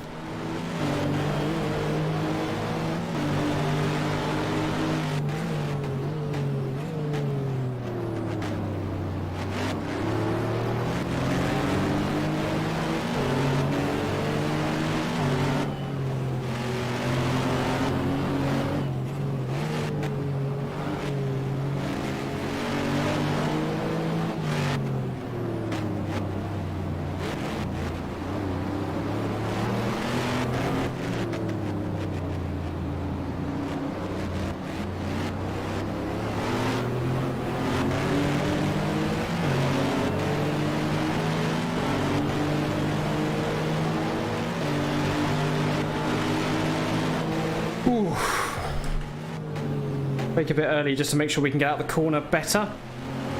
Really struggling now on those exits.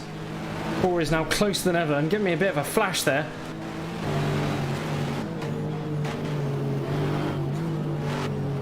Slow down a bit more than usual to see if we can get a good exit. Kind of.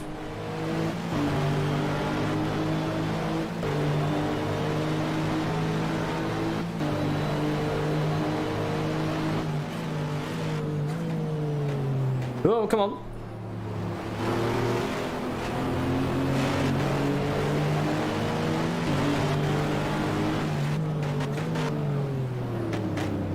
See a bit of marks there on the road. Must have been the right front tyre locking up.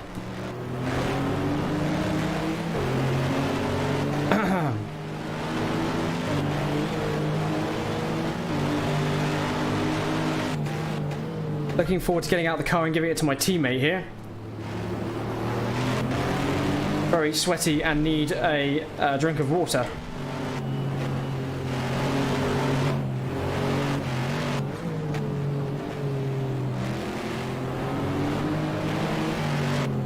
Another yellow flag up ahead. Means someone is having troubles.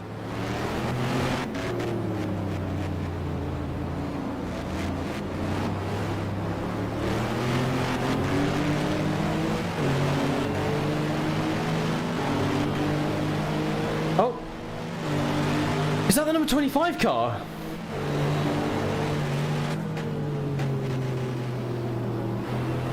I think it is.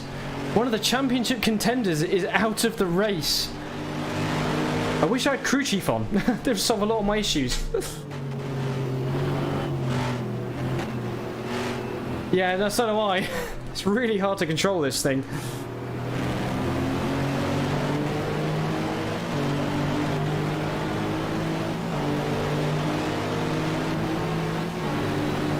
Excuse me, NGT Porsche. The big boy Porsche is coming through. Can you please hold up Corazur? You have. Well done. Porsche is proud of you.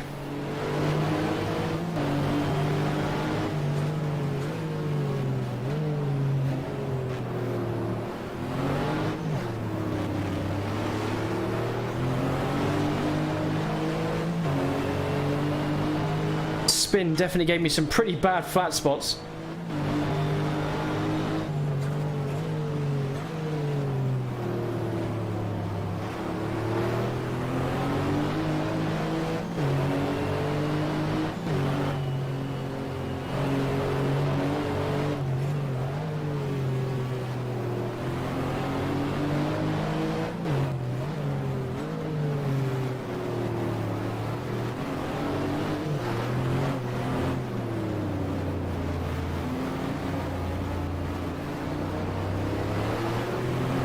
There we go.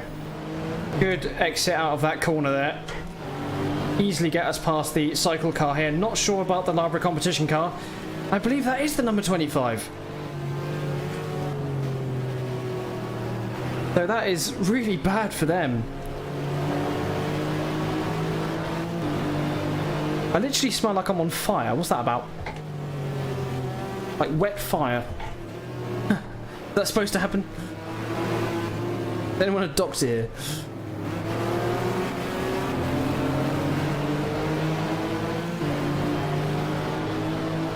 A bit painful getting past that NGT. Not many laps left until we extradite ourselves from the car and allow Yokohama, whatever the fuck his name is, Mr. Hain.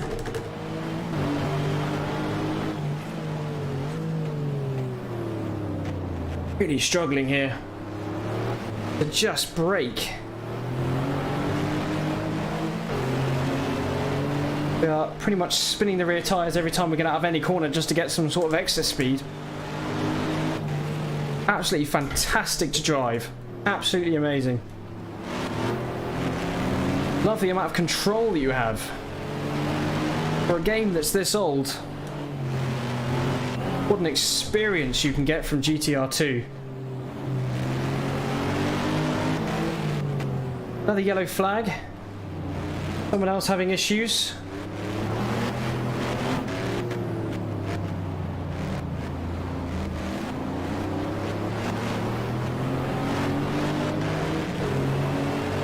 Steering is set up pretty perfectly. As the car of Corazur, Marcos is in the pits.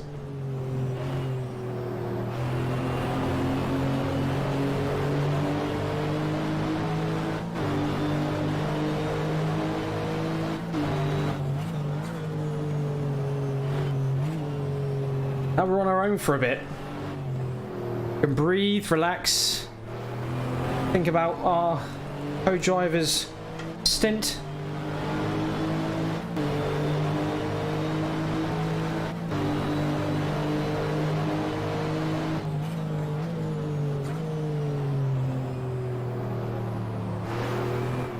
I know, that'd be so cool, wouldn't it?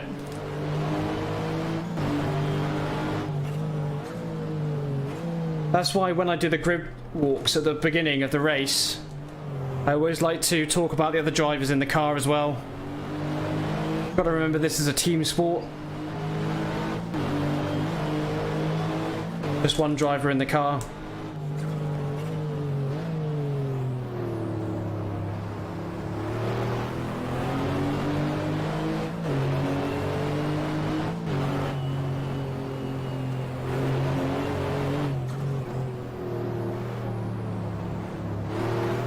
Really got to let it roll into that corner.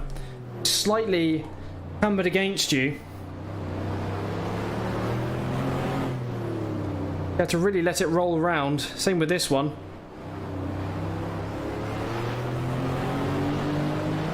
And get on the power when you think you can put most of it down. Let the rear slide out.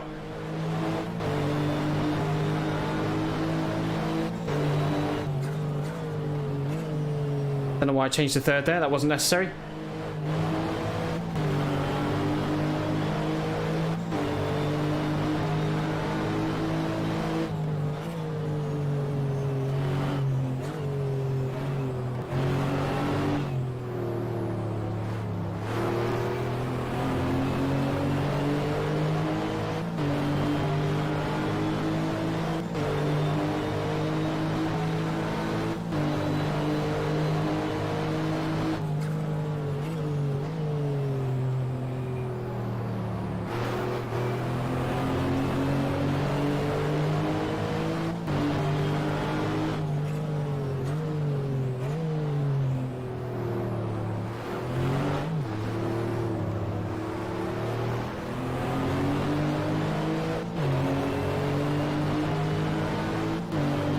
I think we're going to come in next lap because my tyres are so worn and I need a break.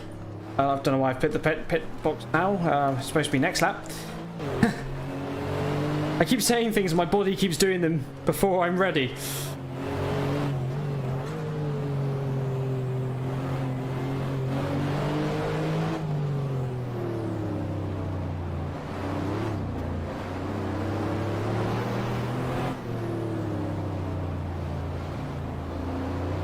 Here, one of the listers behind must have pit already. I imagine the undercut actually works quite well here, but we're going to try and aim to have as little stint at the end. I think we'll have to do a splash and dash depending on how it goes.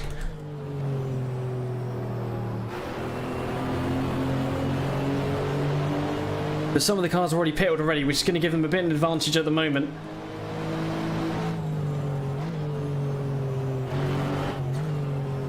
Under third.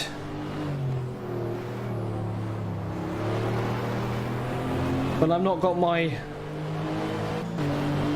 foot changing gear, my left foot changing gear. I'm trying to use the left foot for a bit of braking, but it doesn't really happen for many corners. It's just light adjustment on corners. Like the last corner where you're just coasting, you want to bring the nose in a little bit. A bit of throttle to bring around the rear, bring a bit of a brake to push the nose down.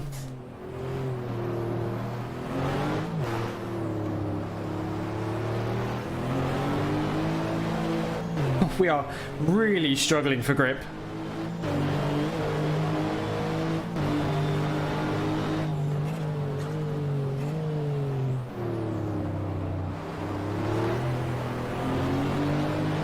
Yeah, I think now's the right time to come in.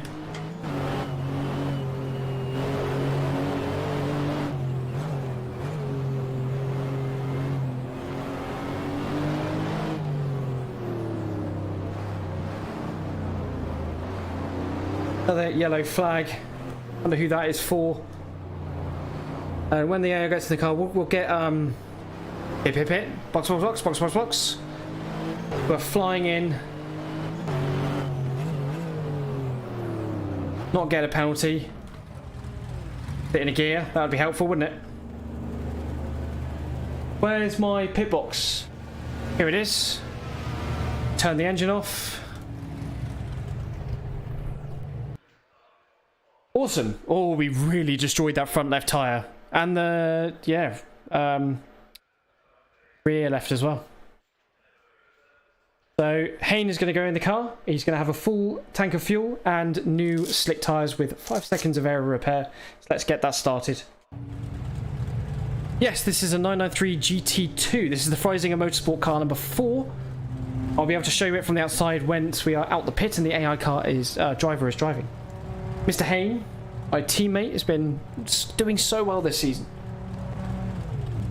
I smell so fucking bad.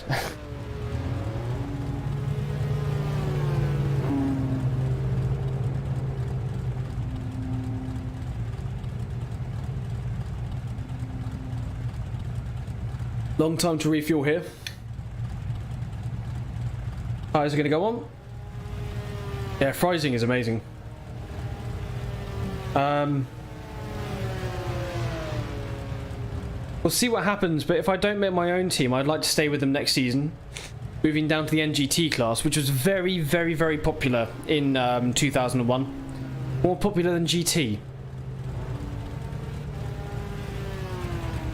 As Yuka Hayne leaves the pits. I will save on pit exit. Interesting strategy there, mate. Okay. Why does it always do that?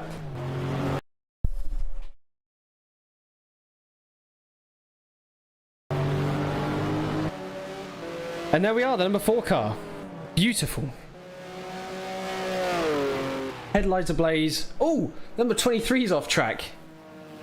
Slowing down there to well, we are not too far in front of Core, and he pitted before us. And the number 3 of Bill having a pretty torrid race as per usual.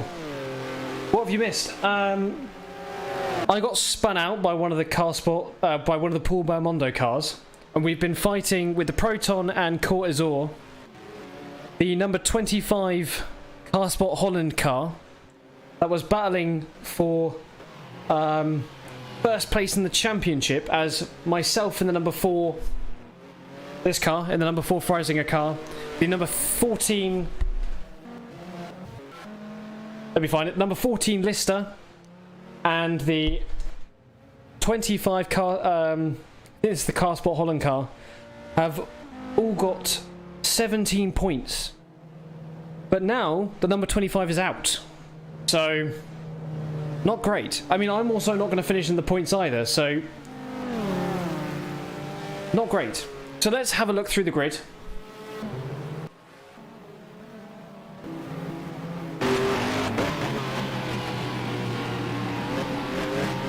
How did I find out about GTR 2?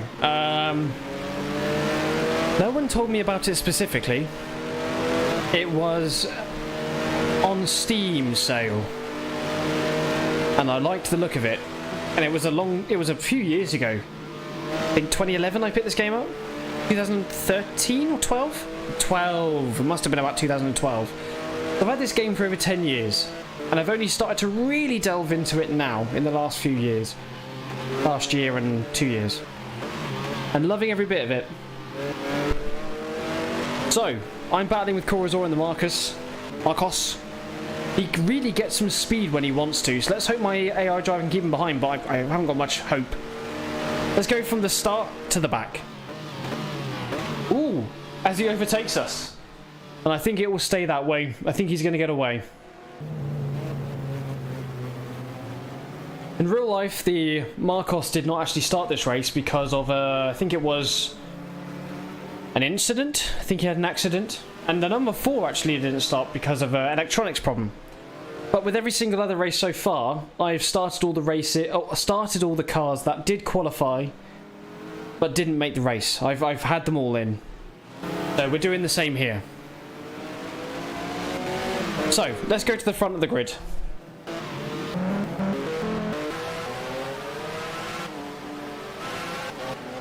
In first place, found it on YouTube. It's only $5.99 on Steam, so I thought, why not? Oh, nice. That is stonks, that is. That is absolute stonks, selling some CS games, CS skins to get the game. I've never been that savvy, you see. You're a much savvier person than I am. So in first place from second on the grid, passing some NGT cars around the outside. A 70 JMB Ferrari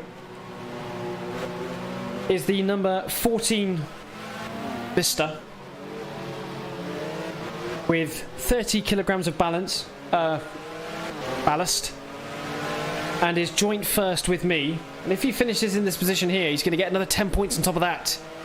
He'll be 10 points above me and the number 25 car. But it also means he'll go up to 70 kilograms of ballast while I go down to 40. Or I don't know what the next race is. Might be the A1 ring? Hungary ring? It's on my spreadsheet. I don't have my phone on me right now. I'm not sure where my phone is. But anyway, they're in first. Passing the number 7 Proton there. Hello, Michael. Welcome back. Hello, everyone. In second place is David Osborne. In the second lister, the listers are absolutely flying here.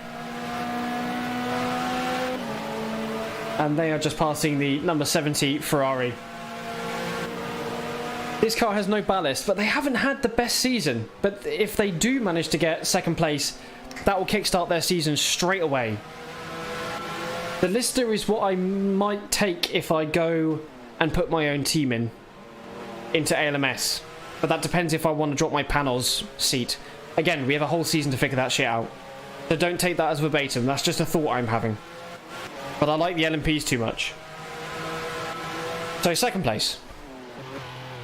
In third place is the BVB Porsche from the American Le Mans series that ran yesterday. They did pretty good yesterday as well.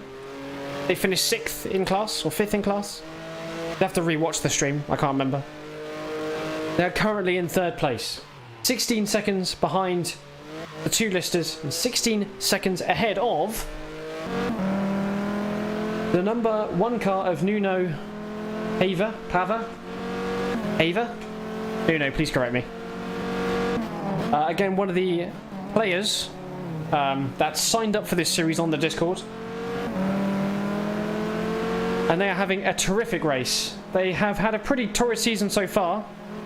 Let me go and find my phone. Because then...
What's going on? What are people talking about?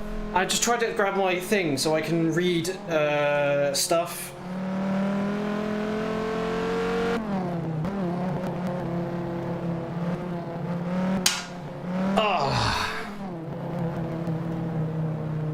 Back in a second. Last message I see is, I honestly prefer this over Assetto Corsa only for some reason.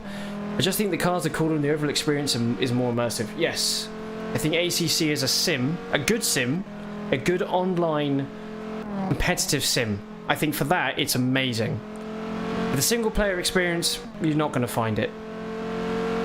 AC is not bad for such a modern car. The single player experience is bad. Yeah, exactly. No safety car, no driver slots with the AI and so on. I agree. I agree.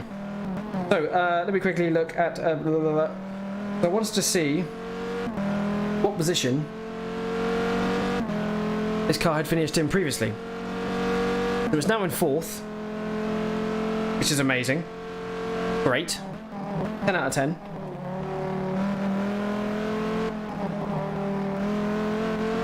And they currently have no points on the board. Absolutely zero. 5th place is the Balbermeyer car.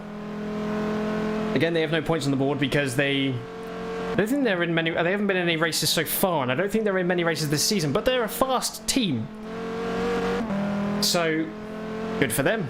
There will be 2 points on the board if they get 5th. In 6th place is the number 27 car.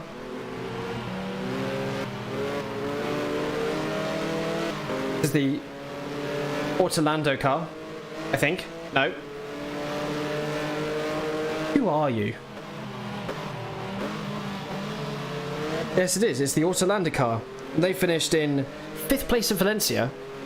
So they would get another point here if they finished in 6th, but they have close competition with the number 8 Freisinger Motorsport car. Not Freisinger, fucking hell. Hothor. And this team has no points so far. So they need one more position to get on the championship board here. 8th place is the number 2 Chamberlain Motorsport car. Chamberlain Engineering. And they have some points. They are currently 6th in the championship, and they had a 3rd place in Monza. Yeah, especially around here. They're not a cornering car. They did well at Monza because they like the speed. But around here, the balance of the Vipers and the Lister, especially the Lister. Historically, Lister's really planted in fast corners, and that's why they're performing so well here. 9th place is another one of the player cars. This is David Patterson. I can't remember which one of the... I think he's Fell Guys on the... I can look it up in a minute. But anyway, he's in the art car. 9th place in class. And they have 0 points on the board. But I think they only started in Monza last race. So, not really in championship contention anyway. In 10th place in class, we have the number 21 Racing Box car. They have 3 points, all from Monza, so that's 4th place. And at the moment they're in 10th, and they have no weight ballast, so I can't see them getting any higher than this. 11th place, there's a close battle here between the number 11 of whatever the fuck this car is. The Paul Belmondo car. The first of the Paul Belmondo cars. Battling with Core, who qualified down in like 19th place. Or something like that. So he's doing really well in this race. And sorry, the number 11 car again has no points on the board. Number 19 also has no points on the board in the championship. But they're battling hard for 12th place. If it's the closest battle on the grid, we'll come back to that. In 13th place, surprisingly, is the car that spun. The number 23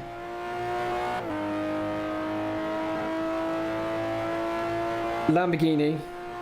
I've got to try and figure out which one this is. I haven't got it in numbered order because I'm an idiot. How do I do that? I've figured out. Highlight the entire thing. Then I need to make a filter on my phone. How does that work? Create a filter. There we go. Looking for it to be A to Z.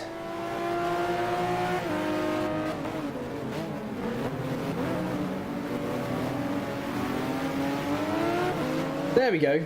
23. Gunther Kronsteider. He ran the entire race by himself. Lamborghini Diablo GT. Or KRT Lamborghini Racing. And they qualified kind of poorly. So they're doing quite well to be out this high.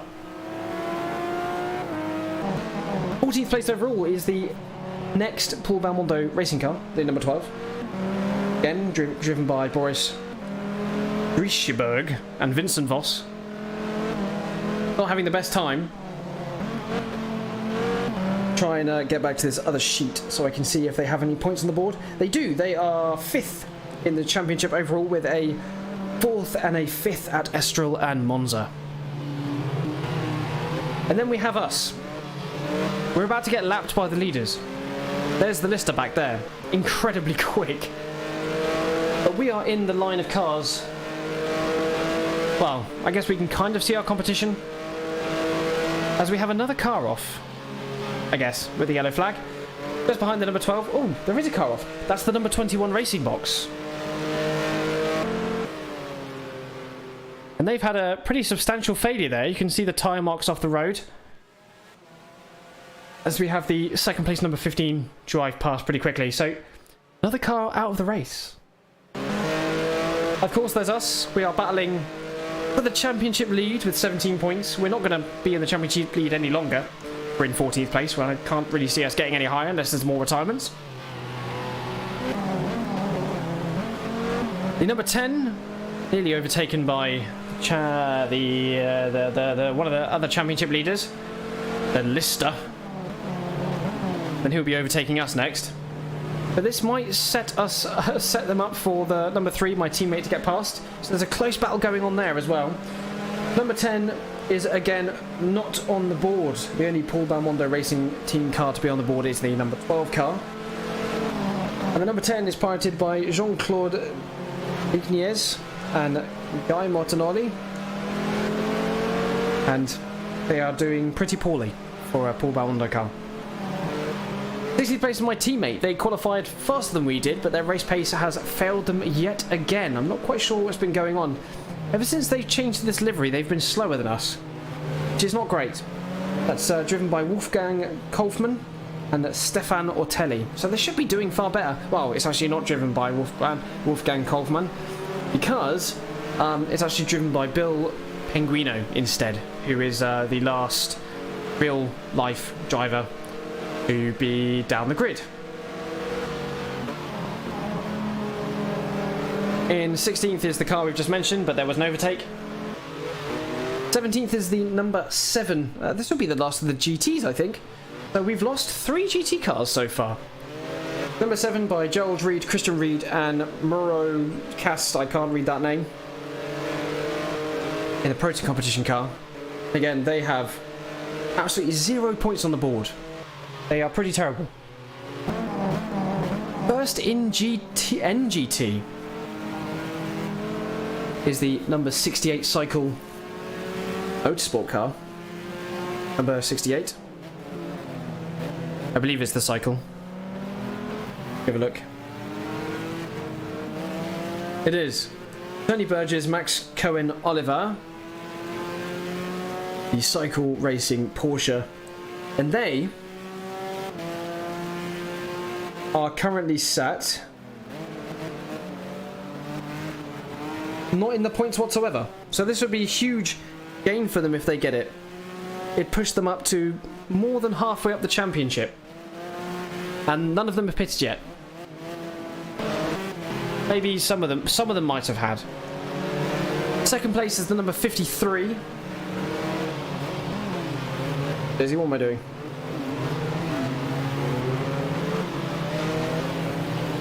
'53, of course, Fernand de Lespis and Jean-Luc Cheroux, the Library Competition Cheroux car, in second place in class. They're doing an absolutely fantastic job and would put some brilliant points on the board.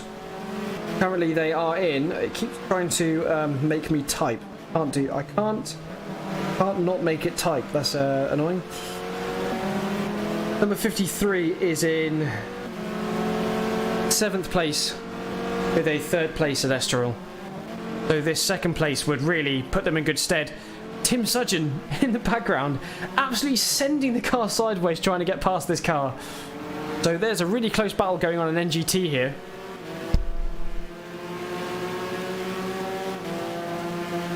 So next we got the MK Racing Team car in 3rd place.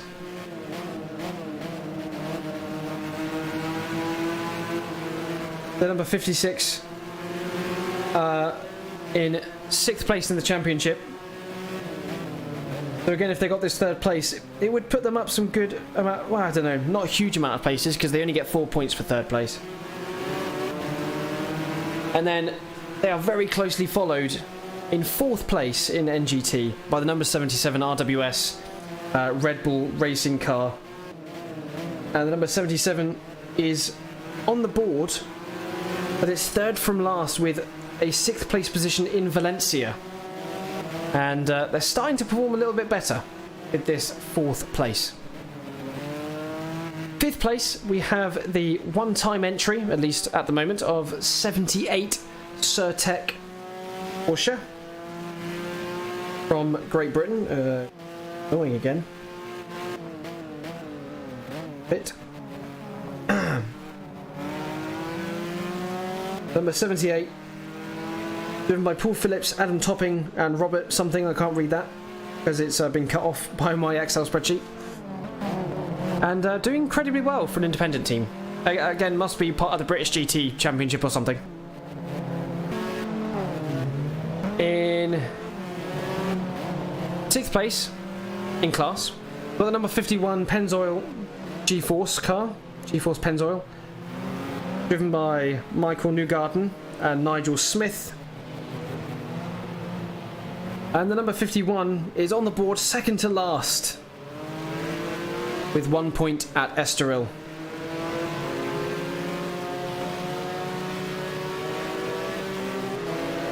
And some of them are coming in this lap. I think he's going to get slightly jiggered up. Next we have the number 55. Number 55 driven by Constantino Bertuzzi and Pierangelo something in the Art Engineering car in 7th in class. And it's like the 2nd race they've been in. See if they got any points.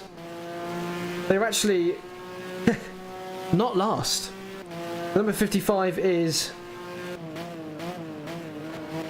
10th in the championship with 2 points at Monza. They are 1 point ahead.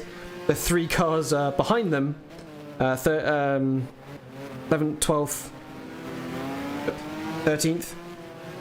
I should really put numbers next to these so I know what position they are. But I haven't thought of that part yet.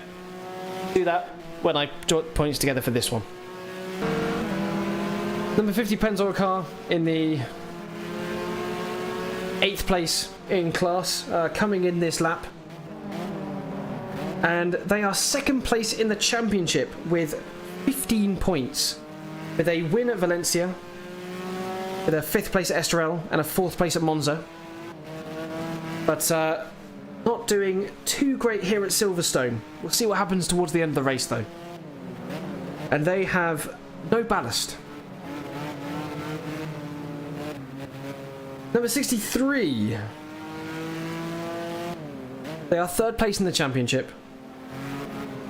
This is the LRO team. And the reason they are in 3rd is because they have a race win at Monza. They are carrying 20 kilograms of weight, which is putting them a bit behind. And plus, Monza's a bit of a stream fest and anything can happen. They now come into the pit lane. Fantastic job.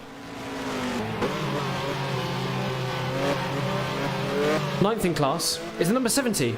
They're coming in early. Must be because their tyres are wearing out, even though they can take more fuel. So it would actually save them a bit of time in the pit stop to refill to fuel. Refill to full? That's how you say it. Number 70 JMB car. Number 52 Cherry Racing Team car. Labra competition.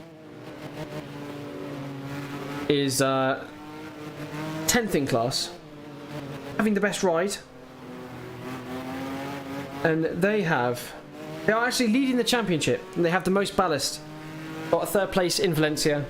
1st place in Estoril and 3rd place in Monza. They have 40 kilograms of ballast, which does an incredible amount for the NGT cars. And then we have the pitting cars. So that number 52 that we saw was pretty much net last. Because I think... No, he has already pitted. So, God, everything's rejigging at the moment in NGT.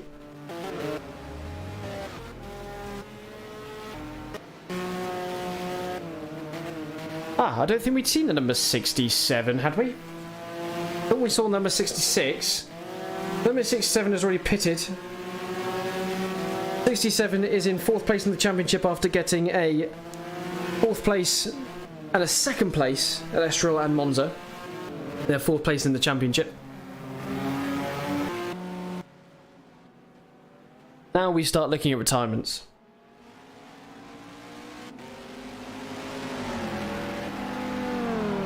If I can find the retirements page.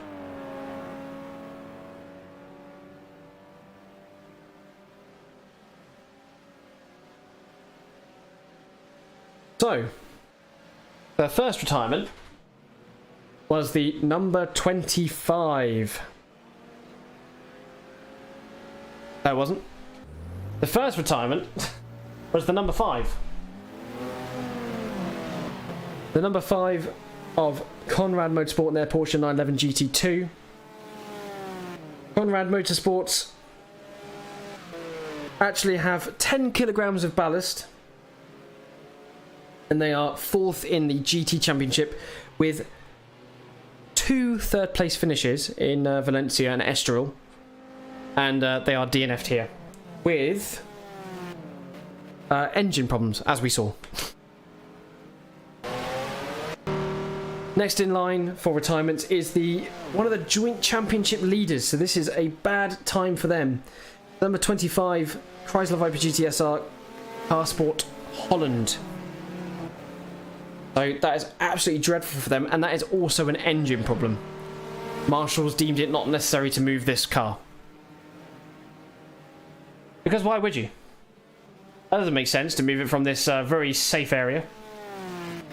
It does give you, with the car being parked here, it does give you the perspective of being a fan. Just watch the cars go past. That's nice. I like that. We'll come back to this camera.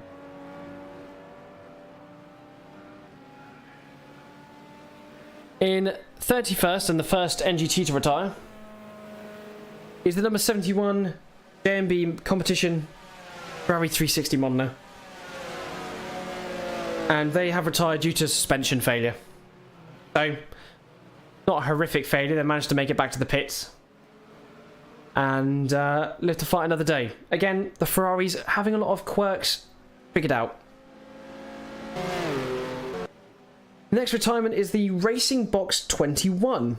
The Chrysler Viper going out to be... Yeah, 2 Vipers out so far. And they are out because of engine troubles again. Lots of engine troubles for these Vipers. Not great. And we have no more retirements so far.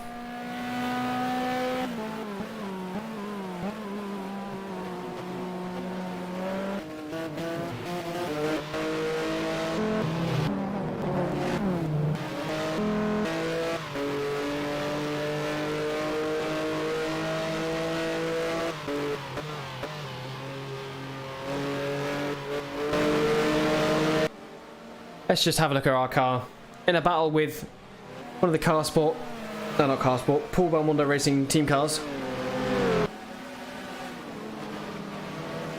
Bit of water. Relax.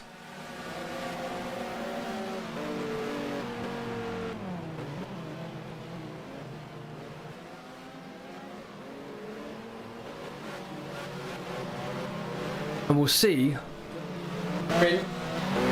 We're in 13th. Quite far behind the next cars. With the listers up ahead. Thank you to whoever that was. I cannot see. I'm the real Krabby has followed. Hello, Scroto. You bastard.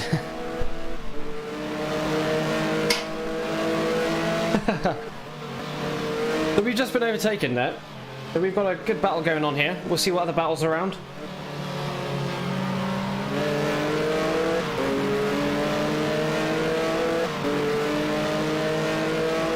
Do you like how crisp my voice sounds?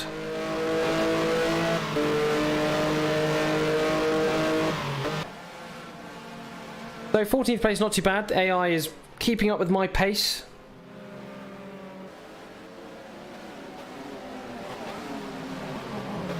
Love seeing the lights of the cars come around the corners.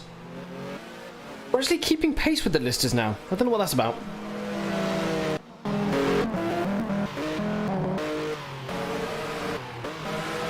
The first lister has pitted extremely early. This might put David Osborne in good stead for a race win. He definitely needs it with only one 6th place finish. So 1 point on the board in the lister. Especially when the other one is battling for the championship. And it would help me a lot. Is this less points for the lister then? Less points for the championship leading lister. So let's keep on with the battle for first place here. David's lister kind of looks for a place on the way past. If not, you get him on the pit stops. And hopefully that will allow him some room to breathe. Get past.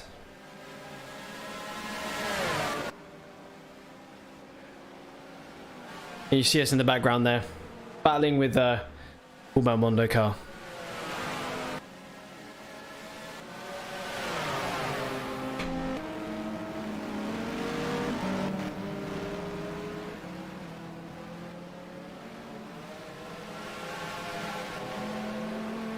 Let's see how much fuel we have left.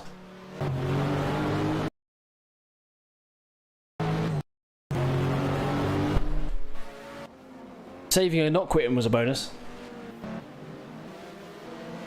As we have a battle between the 27 Autolander car, the 29 Art Racing car. I think this is for 7th place. Oh, David Patterson looking up on the inside there. Didn't quite get past. There's not tons of overtaking opportunities here. The slow corners tend to be long, waiting to get on the throttle. Yeah, Jamie Campbell-Walter is not so easy to overtake at all. I wouldn't be surprised if he gets another race win, but I think he's managed to get into that position because he's undercut by about 20 litres of fuel, which is an incredible amount. I need to see how far up the grid the number 70 JMB Ferrari is because of the faster pit stop by 20 litres. David Patterson has another look again. Again, just struggling to get past. Nowhere you can overtake on this course. Unless you're really just going to send it up there. I believe that Chamberlain Motorsport car is also trying to come into... Well, it is, and that must be the number 2. Because Nuno is higher up the grid than that. I think. Yeah, he is. 3-way battle here.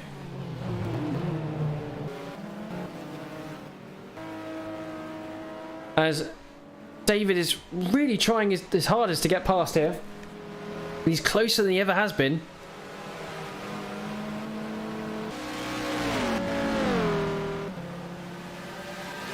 As we've really fallen behind the Paul Belmondo car that we were battling against. Really want David to get past for my own benefit, really. And it would definitely put David back on the table. Especially, like I said, he's had such poor results in the Lister. He's had retirements, he's had all kinds of problems.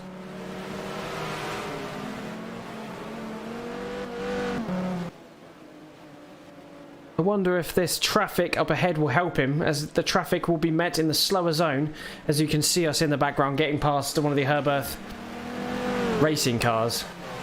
No. LRO? No. Some car. I can't remember.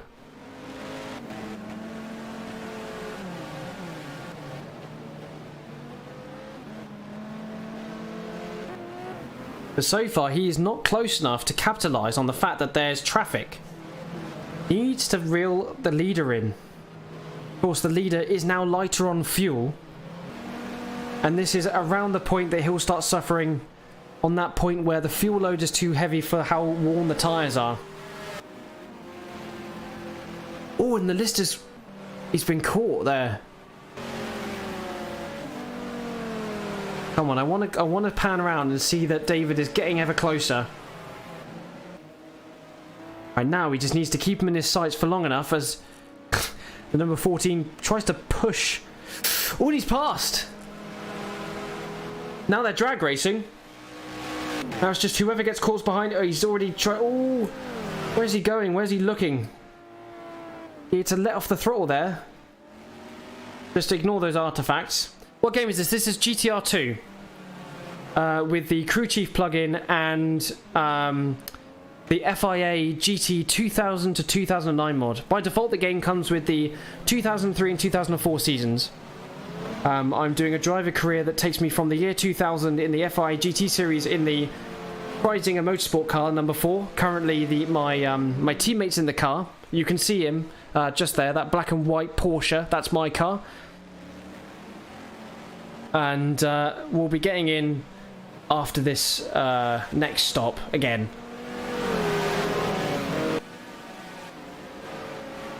And the number 15, he passed. I wasn't paying attention.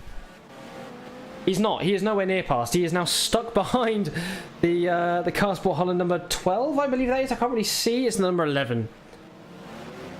And did we overtake the other Car Sport Holland again? I have the first GTR. Second GTR is well worth picking up. Definitely is. It's cheap as chips on Steam. And it comes even cheaper when the Christmas, autumn, summer, Halloween sales are on. It's like £1 or something.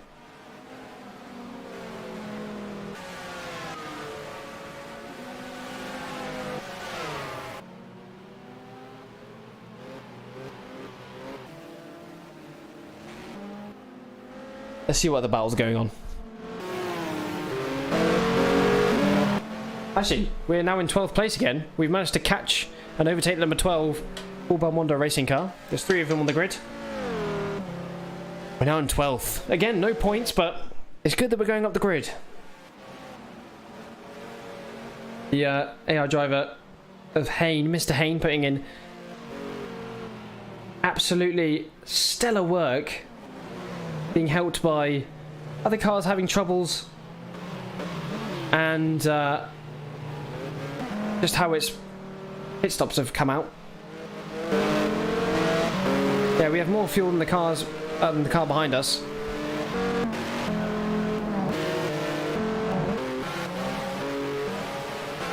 The number 3 third place car, number 44 BVB car, will have to pit soon, as well as the first lister.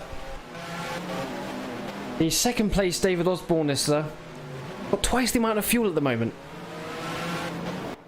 I want to see where the number 70 JMB car is. Last in NGT. Okay, that hasn't turned out the way I thought it would for them. But I guess their speed is just so low that it hasn't worked out.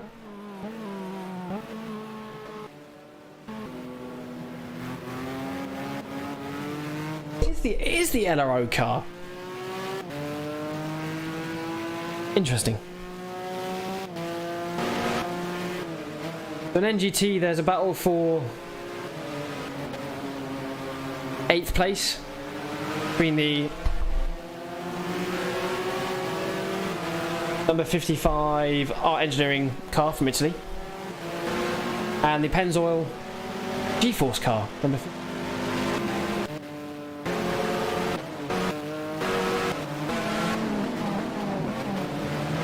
as the first place lister is really getting away from the second place lister.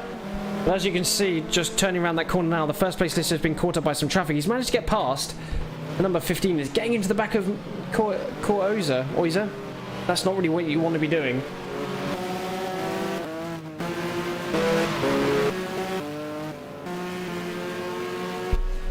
So there's some battling going on for NGT here, about a second away from one another. And that's first, second, third place here.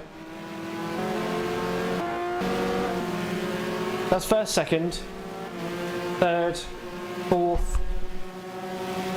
Wait, I pressed the wrong button. Third, fourth.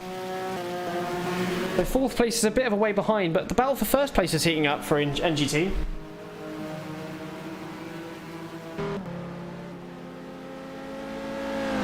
So we're going to continue to see that heat up as the race goes on.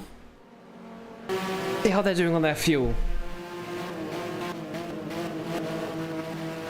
They're all going to I think, pit on the same lap. Or, if anything, if I remember how the NGT fueling goes, I think the RWS Red Bull can go one lap further. But it's not too long now until we start heading into the pit. So we're going to just stay with our car just to make sure that the game doesn't screw up. And we are... I think we've been overtaken again by the number 11. Or 12. Who are we battling against?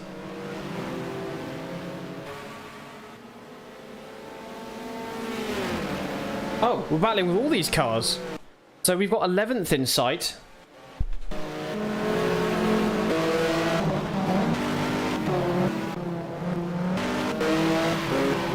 So we've got cars all the way up to 10th, which is the Marcos, in sight. In reaching distance. As we've just promonked the back of the number 55 car there. Hopefully the two Corbin window cars will really give it to each other. As they get caught behind the, I think that's the number 50 G-Force Pennzoil car. We see the Marcos number 19, flames spitting out the side. I've given the chance of backfire 80%. Because why not? It looks awesome. Hello, everyone that's around. Thank you for joining me for this race. The series will take a small little break, not for me, but from the screen for a little while, whilst I try and figure out the Le Mans cars. I've already set out all their setups. I just need to sort out their pace. And that's going to take a little while. Especially as it's going to be very monotonous and boring. So maybe the series will make a little return in the form of some Le Mans test days, which involves me looking at the cars, going around in circles, trying to figure out if they're going the correct speed. Exciting. But it'd be nice to talk about the series without the, I guess, the distraction of racing. And reminisce about Le Mans. And maybe watch the actual Le Mans race before Le Mans happens. The 2001. And just give ourselves a nice feel of how the race happened in real life. As I try and replicate both the LMP cars, the GT1 cars and the GT cars. There's a bloody mosquito in my room. Let me kill it.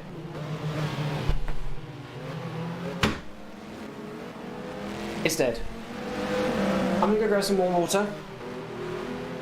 Mingle among yourselves.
I'm back. I don't know why I put my microphone down. I'm not using that microphone, I'm using this one.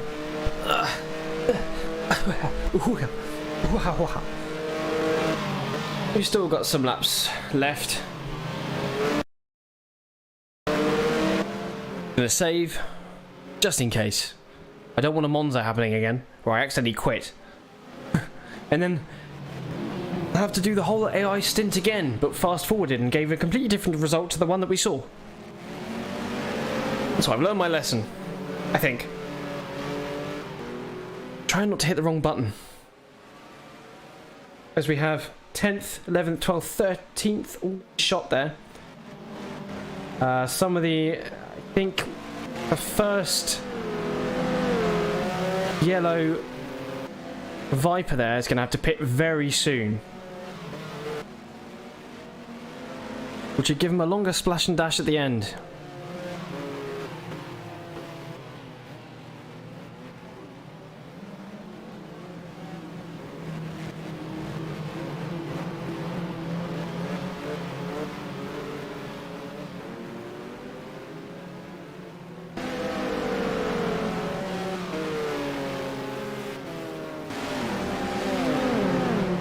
As I think they're trying to overtake the BVB car, which is in third. Interesting.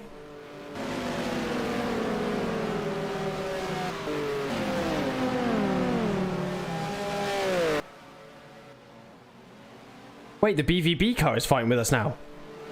It must have pitted already.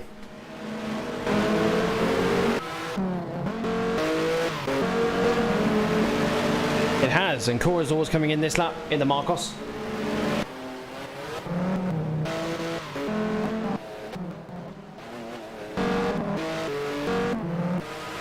The other list is also pitted as in 8th now.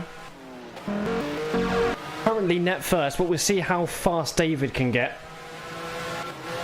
I have to do one thing.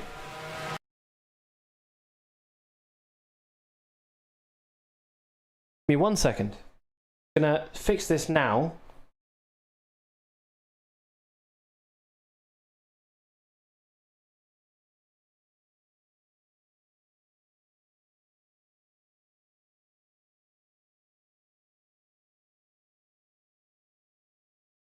Radio check.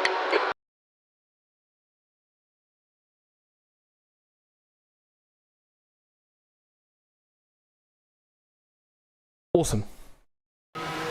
We can go again. Is now retired.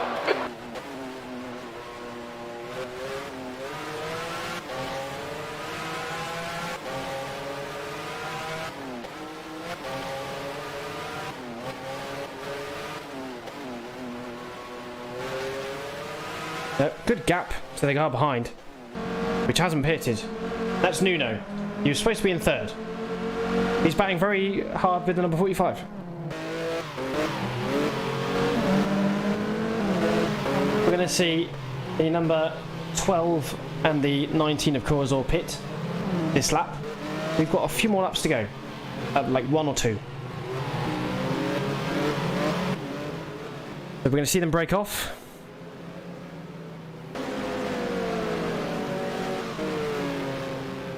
There we go, love that shot. The gap in front is now 1.5 seconds, P11. And we've just enabled Jim, or whatever his name is. I think it's Jim. Oh, my coaster came up with my wall. Love it when that happens.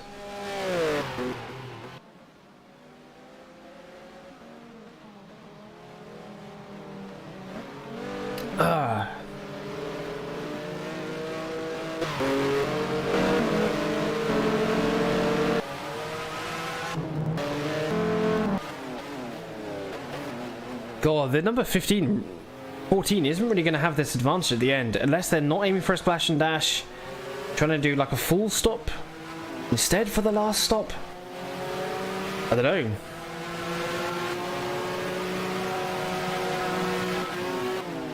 So I'm going to do a full stint and then whatever's left.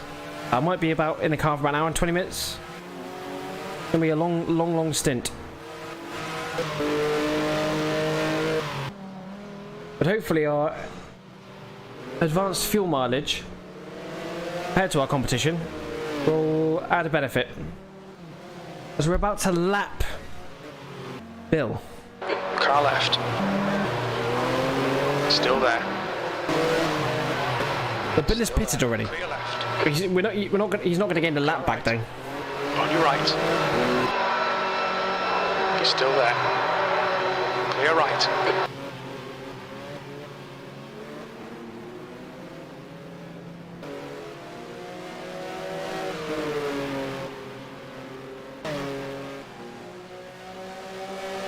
That lap time was 1:47.64. That's your quickest lap in this session. Quick lap.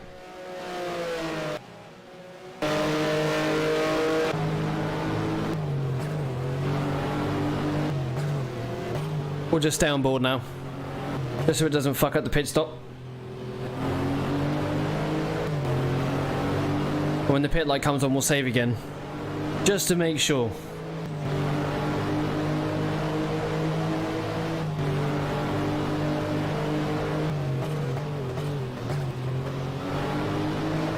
Under second gear. Interesting. Works for him though, I guess. Now 5.1 seconds. I'll put my gloves on soon. The track still looks overcast over there. Clear over this way.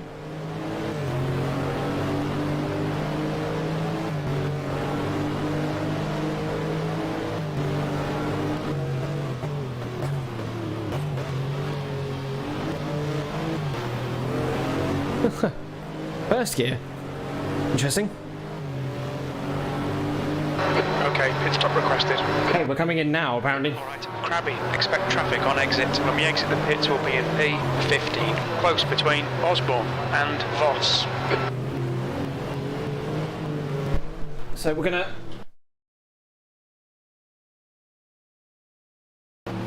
and continue. Strap ourselves in for the next hour and 40 minutes. Crew's ready. As no one else comes in with us. Got a reasonably... nice empty pit lane. Fuel left. Nice and empty pit lane. And then we've got to remember to turn the engine off.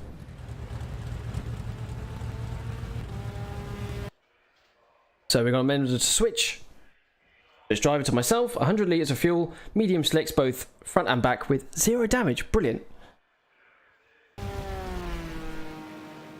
And he's turned her for us anyway. And we'll turn the engine on when the fuel goes in.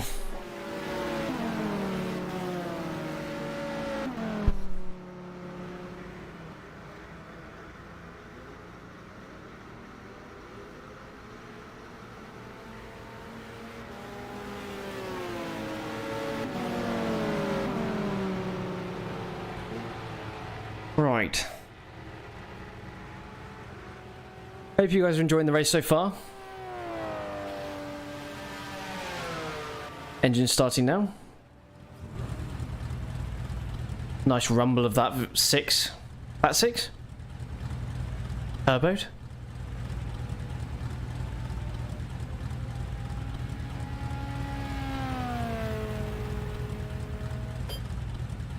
All done, go.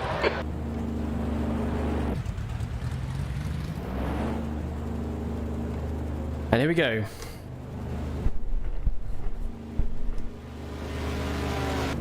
The leader, Osborne, is pitting. Pit exit's clear.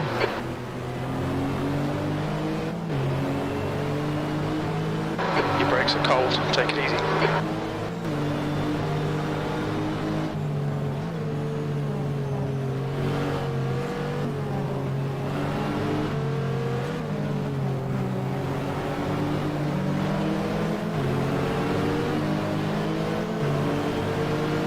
Just get back into the rhythm again.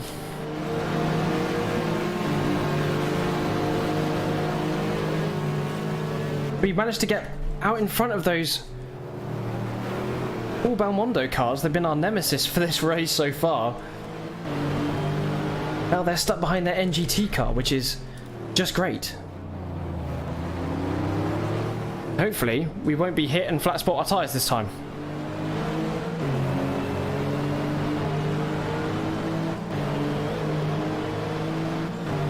I'm also amazed at how good our mechanicals have been so far. We have not had any mechanical failures. They could happen one day.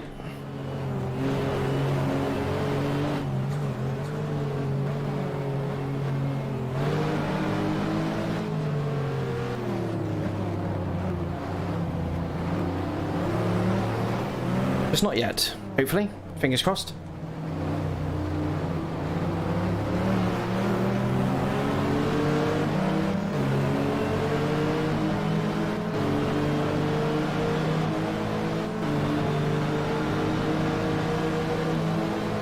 P14. They're back in the place which we once was, but I think there's still other cars that need to pit.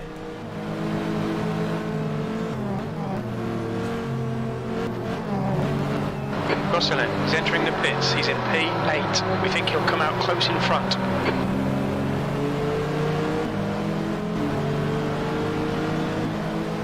Okay, Crabby, don't let this guy distract you.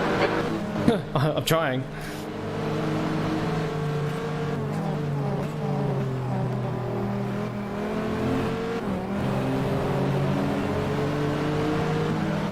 The leader's pitting now.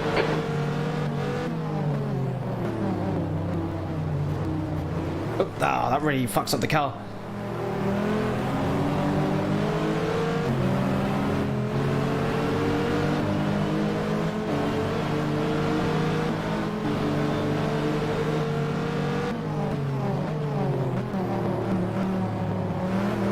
Seiler is now in the lead.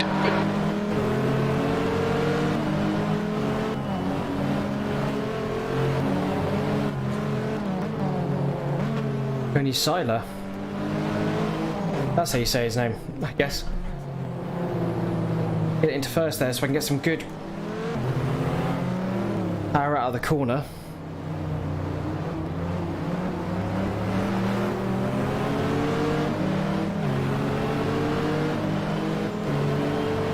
Trying to go a bit easier on the gearbox this stint. Car rejoining. Good lap, that's your best in the session.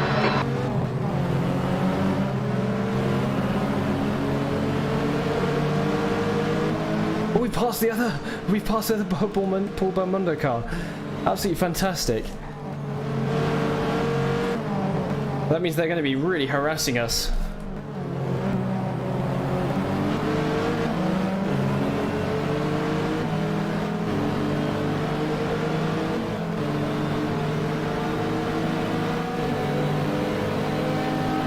Left side, clear left.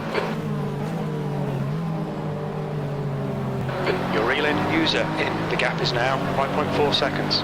Okay, Crabby, we think our refueling window will open after 2 hours and should close at about 2 hours, 56 minutes. No. That's not how that works.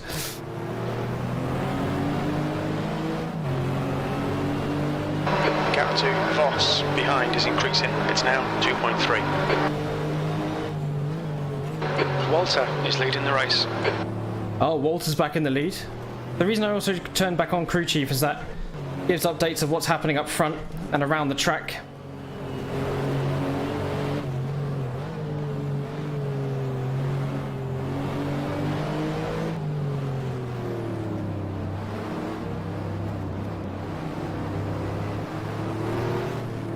Trying also not to go so hard on the tyres. See how that works out.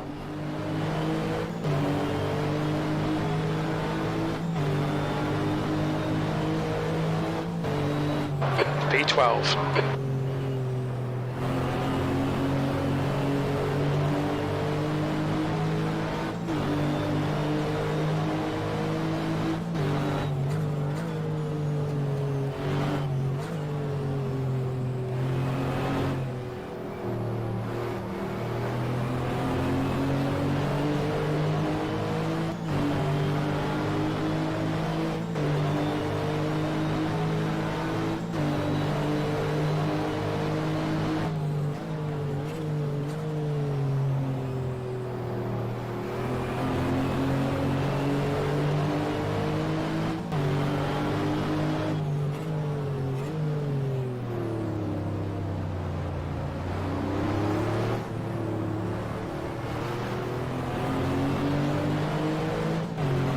Getting smoother on the throttle there, so I'm not kicking the rear out.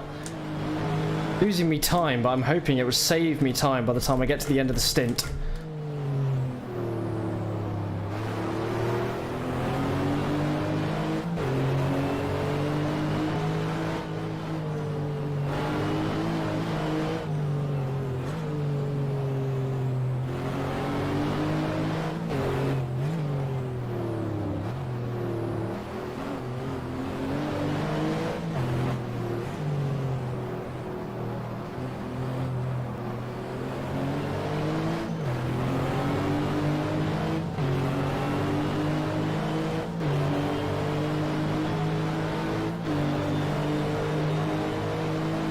You've just done a 1:44.72. Good lap.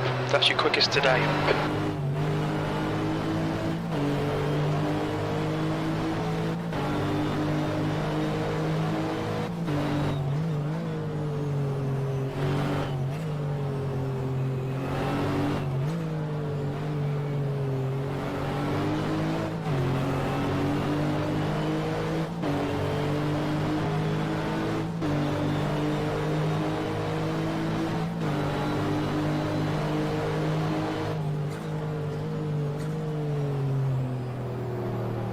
Heater's trying to get in my room, but I don't want to close my window really. It's very hot in here.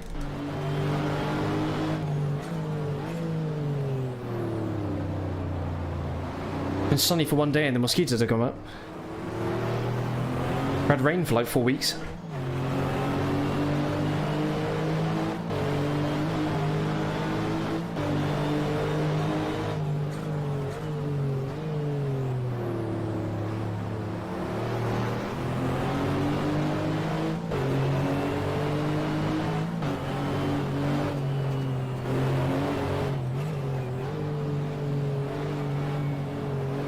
I'm being a bit gentler on the gearbox. I'm finding changing gear a lot easier, he says, as he absolutely misses first.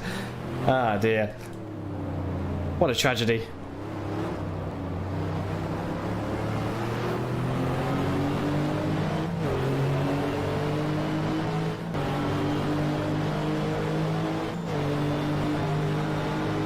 Gosselin is getting closer. The gap's now 2.5 seconds. That was 1:45.00.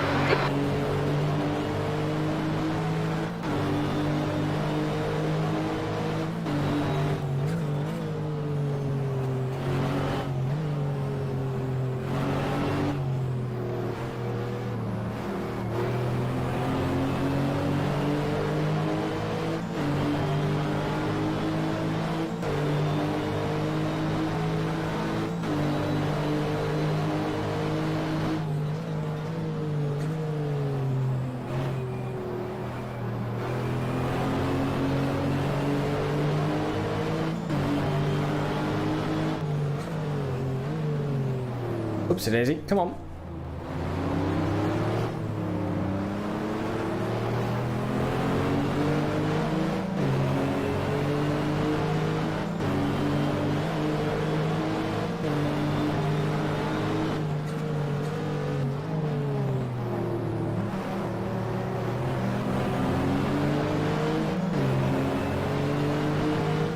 Cars around me are going super fast right now. I think because a bit of the lack of traffic, I could have done with slowing the AI down actually a little bit more.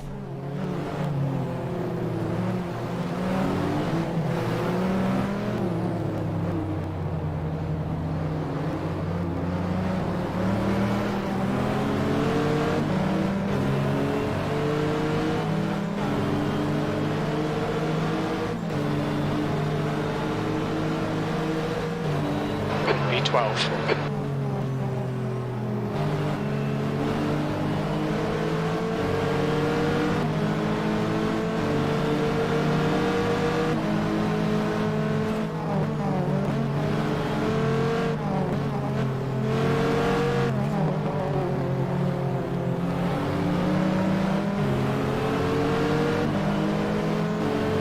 Do be going quick behind me here. It's just the one Paul Belmondo car that's caught up. I think it's the number 11.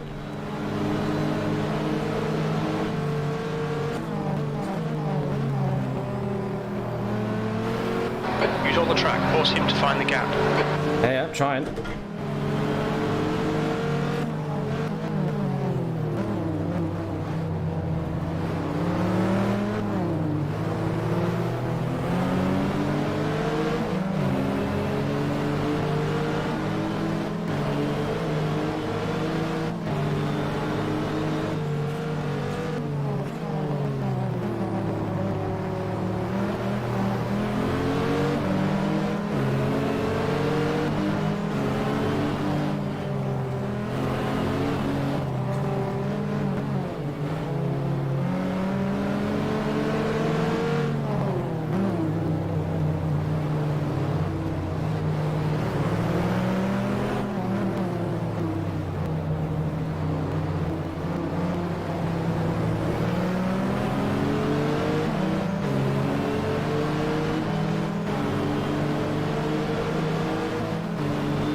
No, I don't want to hit that curb on the inside.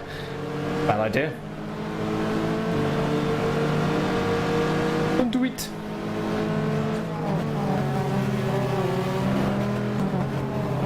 Car left. Yeah.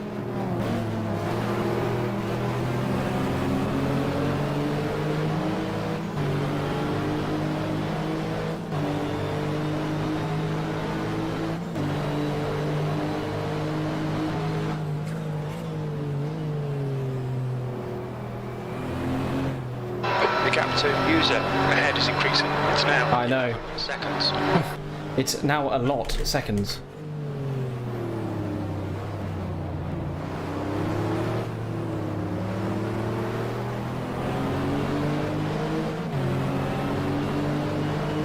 The gap to Gosselin behind is now 1.3 seconds.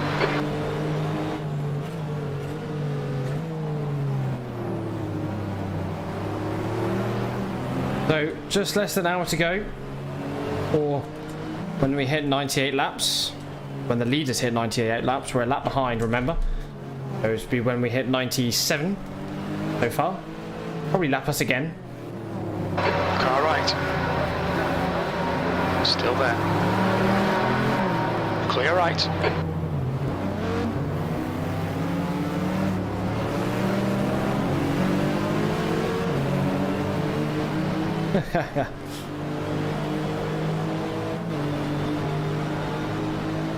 Hello everyone, come say hi. I can talk and drive, so don't worry about distracting me.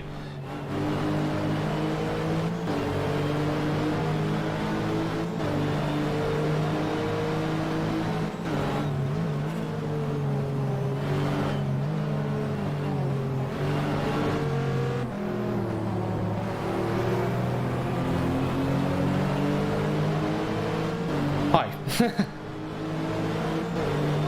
How was model show today? Model making, for anyone else that's interested. Not modelling as in modelling. He's not a hand model.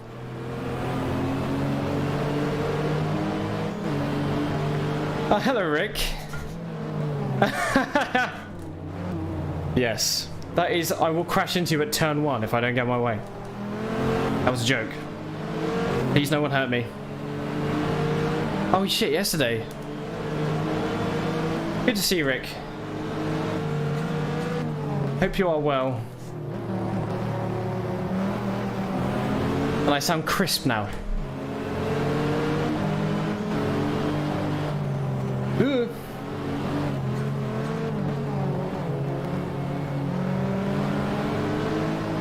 Oh, the bloody Paul Belmondo car is behind me again. As Corazor gets ever further away from my reality. Yeah, good, mate. Really good. Good to a certain extent. Jobless.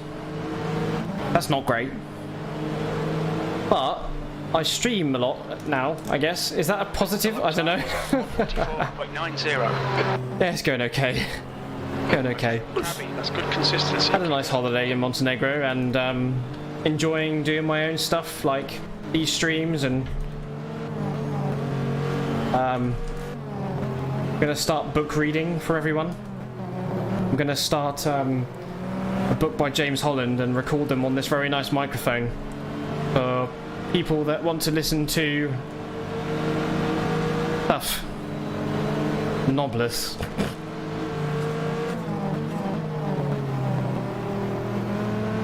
Yeah, I mean, I'm mostly very good. Like, mentally. That's how I judge how are you. Mentally, I'm great. Physically, in the physical realm of capitalism, not so great. But I'm applying to lots of jobs. I've had lots of interest. It's just getting them to say yes when 50 or so people are applying for the same job. And whenever I've gone to a job interview, I've been like one of the 2 people they've wanted to hire. And it always ends up going the other way, just. So, we're getting there. To a certain extent. to be fair. That has worked out so far.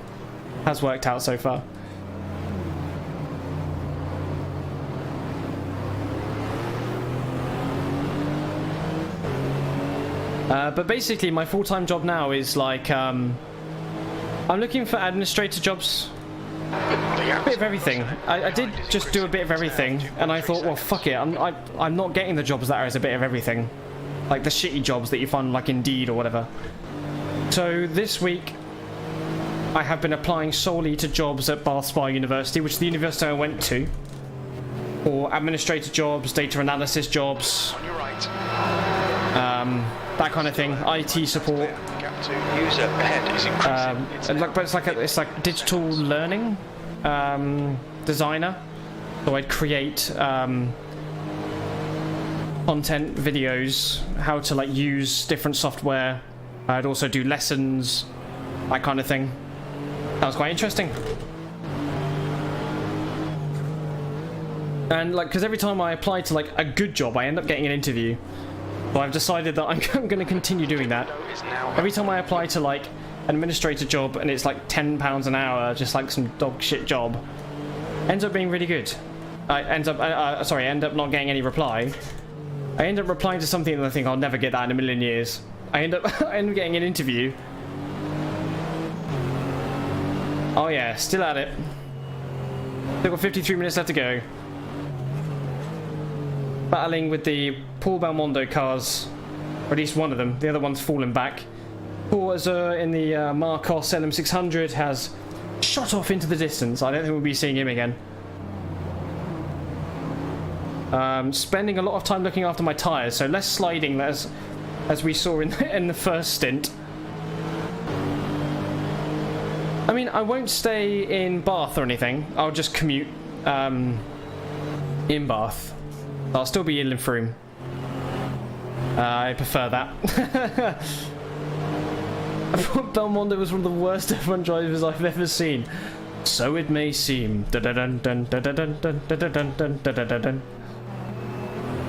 Actually, yeah, I can't even remember a Belmondo in F1, so that explains it. I have to look him up now.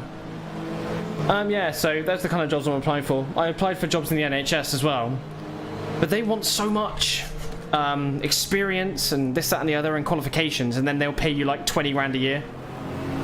Uni jobs, they're like, yeah, we take anyone that like has really great enthusiasm and has some knowledge and experience, and it's like 30k a year. They just don't add up. So I applied for 4 jobs this week. It takes a long time to apply to them because they want like a lot of words. So I print out their job description, which tends to be about 3 pages long. I number them so like they kind of make sense as to what they're trying to get at, because they won't always be very cohesive, so you have to kind of make it cohesive for them. And then I just regurgitate their words back at them. So I always hit 100% of their points, but just relating it to my last job or some other experience that I've gained through social media work at RCI or something. Oh right, qualified for 7. Actually, that's still better than some drivers.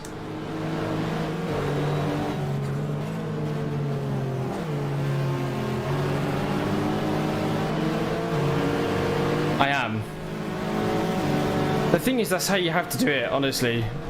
They want someone who can do XYZ. I can do XYZ. He's a regurgitated form.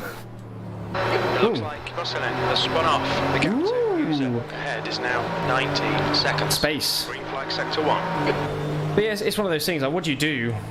How do you write the perfect supporting statement?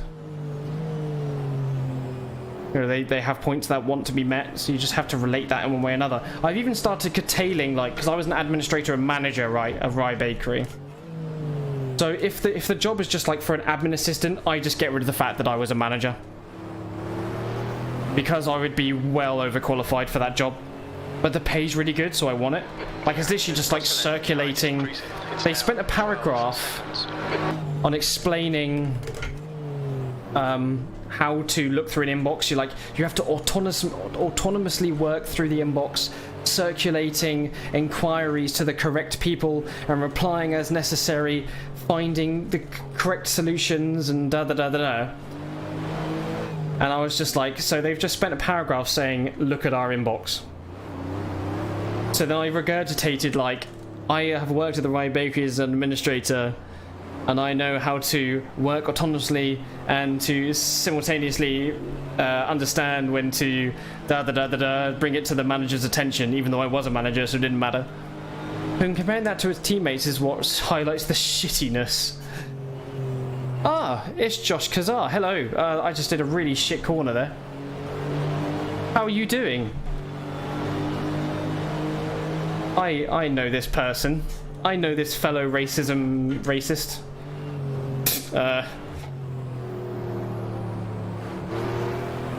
Person on F1 Challenge or whatever he does. And what's it? Co-op F1 now on AMS, which is actually a mod taken from F1 Challenge, funnily enough. Like, the whole thing. The tracks and everything.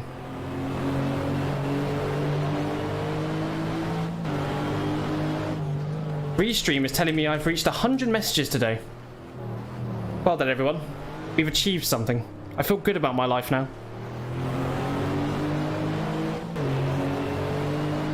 Yeah, GTR 2 is amazing. If you ever need any help, I was even saying this to bloody James Late, or whatever his name is.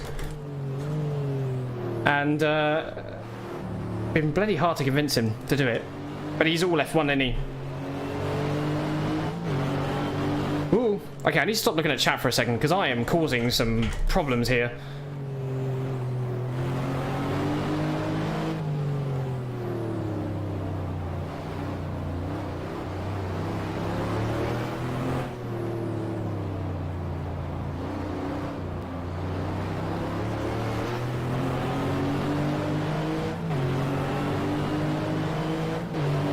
I say helped you set it up. I just gave you the links and you sort it out by yourself. Normally people need a lot more help and they're just like, please, I don't know what I'm doing. But luckily I didn't have to do that. But how are you doing, Rick, anyway? You on break at the moment?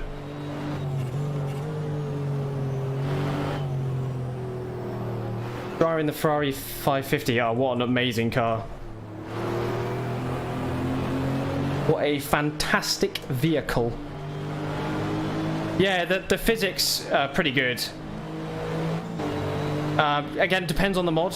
This mod is based on the base game content, so the physics are pretty good. I'm also using the Crew Chief plugin, which adds a bunch of features. 16 seconds. But right now, I can turn the car by kind of bringing the throttle in gradually, getting the rear end out. I'm trying to do that less now. I was doing that a lot in the first stint because I was trying to make up places. But right now I'm just trying to save the tyres for the whole stint. I'm also using, so for those of you that weren't here before, I'm in a joint three-way battle for first place in the championship with myself, the number 14 Lister Racing Team car, and the number 25 Car Sport Holland car, which you will see on this front stretch on the left-hand side of the road in just a second. with an engine failure. You'll see it just now. There you go, on the left-hand side. So we're not really going to make any points. But the lister is. Got summer holiday, working part-time as a software engineer. Oh, amazing, mate. That's amazing. Software engineer. What kind of software? Or is it just a company that deals with other companies' problems? Or do you do in a very specific kind of software? Yeah, the old Viper's awesome. So this is the first season in a multiple season My Driver career, starting off in the year 2000, which is where we are right now. And we are racing in both the American Le Mans Series and the American Le Mans Series. You will also find on my YouTube channel, at Time the Krabby. I've locked up the front left tyre there. And I've got all the My Driver career streams on there. In the LMS series, we're driving the factory run panels. Because why not? It's awesome. And in the FIA GT, we are running the Porsche 996-3, I can't remember which one it is, GT2 car in the GT class. Not the fastest GT, but we managed to pull out the bag. But I've also learned a lot about GTR2 along the way. E-learning tools. Maybe if I do get this digital learning thing, maybe I'll have to get you to tell me how to do stuff, because I have no idea. E-learning tools mostly. It's not super interesting, but money's money, yeah, definitely. Definitely. As someone that has none, I concur.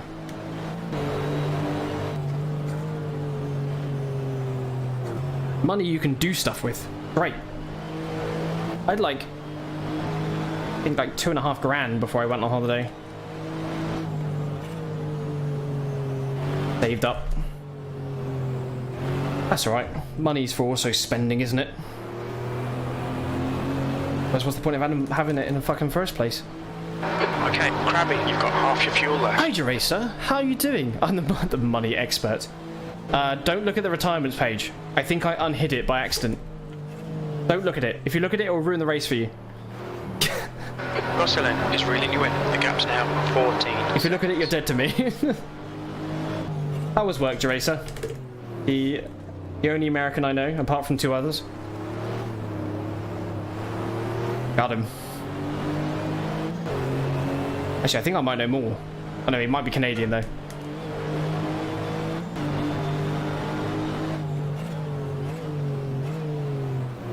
You've missed a really good race so far. You're in the boring part of the race where nothing's really happening. We've been battling for like 2 hours.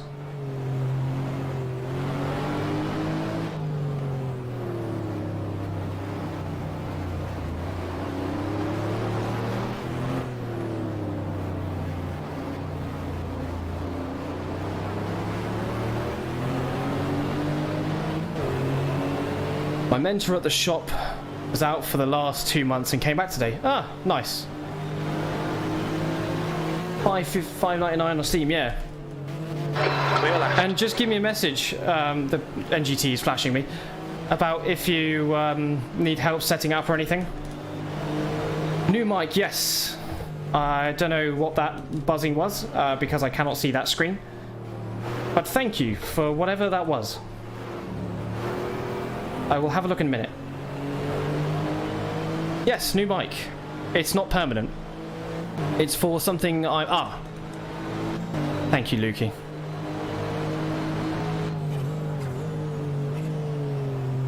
Welcome, Lukey. Welcome, everyone.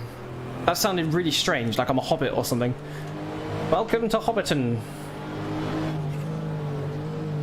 I'm reading all the rings at the moment, though. And I think I've discovered how much I want to be a hobbit. I think, actually, how much I am a hobbit. I'm really obsessed with making pies at the moment. I figured out he just sounds weird because he's a southerner. Am I a lot crisper now? Crispy? Yeah, I'm doing a thing where I'm going to read... I really like reading... Okay, this sounds really fucking nerdy, okay? Basically, I'm going to read a book into this microphone. This really nice microphone. which is my girlfriend's for singing. And I'm going to distribute it via like Google Drive or something. And people can have it for walking around and you're driving, or so if you want to learn some history and have me reading it, and I show up this race if I remember correctly. What car are you in?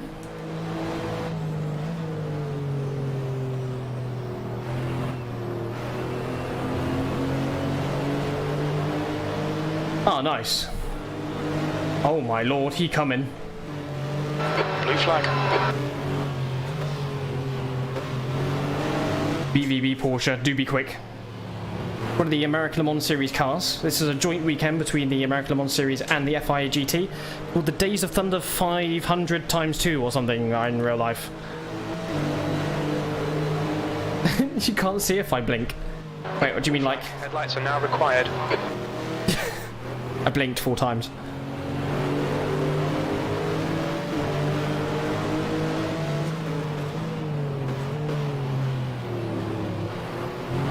Whoa. Okay, tyres are still not great. Blue flag, the gap to Gosselin behind is increasing. I've done the blinking, now what happens? Seconds. Now what? Welcome everyone. I know I've said that, but it's great to see so many of you here. The next race is Le Mans, and I will hopefully be doing that with 2 other real-life people by moving the save game from one of our games to the other. So we can actually do driver swaps with the AI drivers in our race. So it's not like online, it's single player, but with save swaps, which means driver swaps. It's pretty awesome. So we'll be racing the Panos around Le Mans for 24 hours.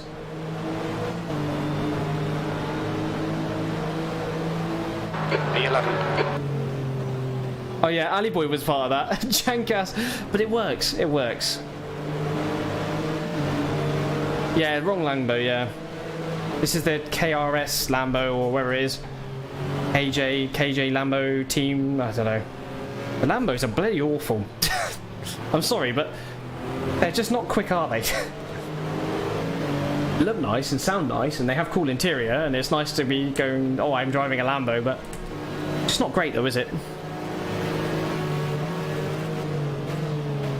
Yeah, so I'm driving with a H-pattern gearbox with clutch and everything. So if you see the engine rev spike on the way down, it's because I'm giving it a hefty good kick with my right foot on the way down, just to make sure I don't lock up the rear tyres and give myself square tyres, because now that I've downloaded the Crew Chief plugin, I do have flat spotting. Nope, all reliable. No, not at all. I was just saying earlier in the stream that I haven't had a mechanical failure this season. At Monza, I did lose second gear, but apart from that, we've been doing okay. Green flag sector 3. Ooh. User has retired from the race. Not the Marcos. Oh, that puts us in, oh, there he is. Hello, Marcos. And that's a safe position in the 2000s. It may seem weird, right? You look at modern racing, these guys who are not too knowledgeable about racing history, and think, God, that's a bit of a dangerous position to leave those cars in. This is normal. Yeah, I was thinking about that. It kind of, people lost interest in it though. One of those things, isn't it, where people do it for a week and they're really interested, and I put time into it and then nothing happens. But I will have a look if people are interested. Maybe ETR people would be. I know there's a couple of racing people in that group that might be interested as well, and I might try and stick a couple of mods on it too. See what happens. I did 6 hours of Bruno. Don't ask why, and I suffered an engine failure 5 hours in. Oh, bathtub mod. Yes. Bath water. The Bath Water Championships. How much water can you bath? So nearly half an hour left to go. And we have been, well, Core was getting 30 seconds ahead, and now the guy in 9th is, oh, to be fair, I wasn't expecting to be in 10th, so I'm not going to complain. We just have to stay in front of the guy in 11th. He's closing in. I bathed 7 baths of bath water. 14 seconds. Oh, yeah, of course. Just, it's going to be called ass juice.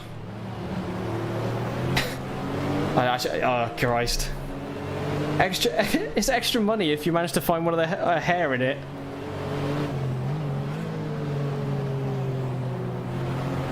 That's disgusting. I hate myself.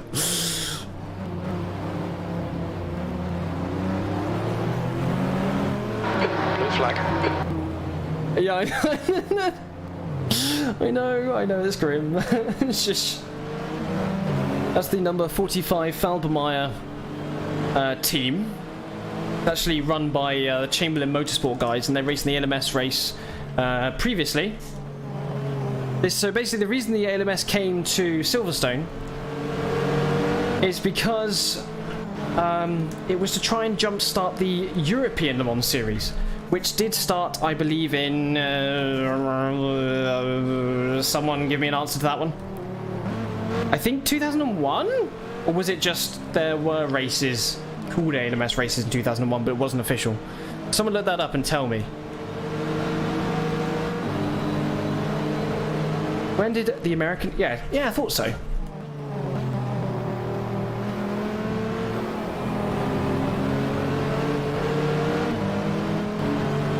Yeah, I think it was 2001. I think Gerace is right. Okay, we've put it into first and it didn't happen.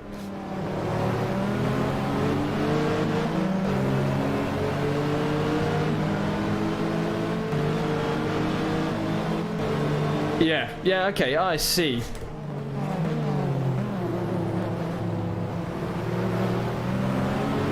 Drama. What a track.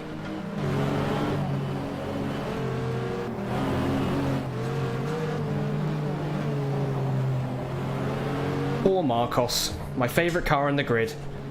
Now stuck in the gravel. Like a child. Playing with a sandcastle. Whoa! Just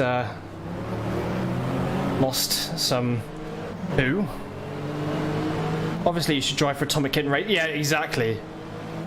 Atomic Kitten Racing, they were in BTCC, weren't they? Actually, I know that because I was in the BTCC league.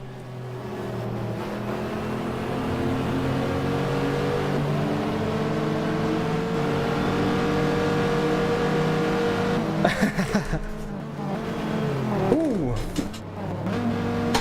Just got a hit there. Left side, clear left. I've already found the two drivers I'm driving with, I think. We've got dirt pick up on all tyres.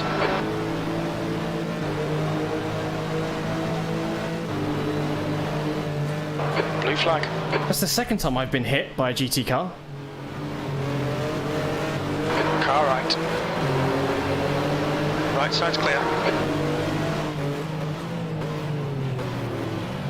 Car right. He's still there. Tried to do that interactive sports car championship that lasted one race. What do you mean by interactive? Looked it up. 2004 was the first ELMS season after 2001, since it folded Right side's clear. after 2001 due to lack of interest.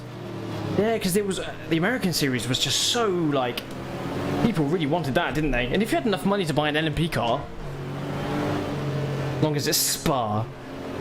No, I've already got my two drivers. Unfortunately, I'm sorry. God damn it. Hopefully it's going to be Billy Strange and Toby Johnson, Little Fish. Yeah. Oh, right. Oh, yeah, definitely. But I think, actually, it'd be quite cool if we all downloaded this mod. This, yeah, that'd be a good idea to do that. Because then we could drive all the cars from 2000 to 2009. Be pretty cool, wouldn't it?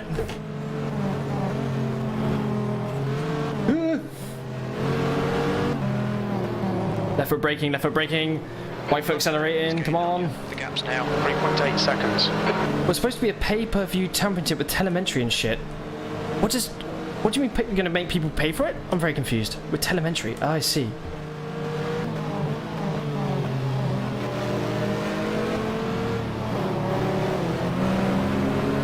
We were, so after we did the, oh my god, there's so many conversations, I can't keep up. After we did the GTR2 races, we did the Dirt Rally stuff in between. Tissue GT having similar cars, but it's far more popular, so nobody wants to modify the cars to ELMS rules. I see. It is Rick. Guys, I can't read the chat. I can't remember what other conversations I'm having before. I'm sorry if I missed your message. I'm so sorry. It's really hard to drive this car and to read your messages at the same time. Car right. So I apologise if I've missed it. If I have missed it, feel free to write it again and I'll try and catch it. After Lukey and Attaboy start having a fucking fit and a boner. Clear left.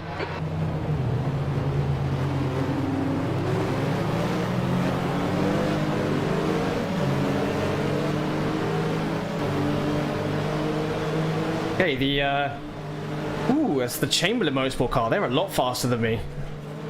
Just anyway, they should be higher than me by default. I understand it. I fucked up a few times while streaming yesterday and it was running the 550 mile an hour. Ah, you stream as well? Air temp's increasing. It's now 18 Celsius. You have to get on the Discord and put your stream on there when you're streaming. Have some more GTR2 content on there.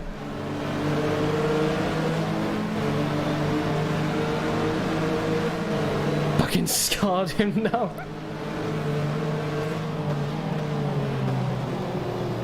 Oh, come on.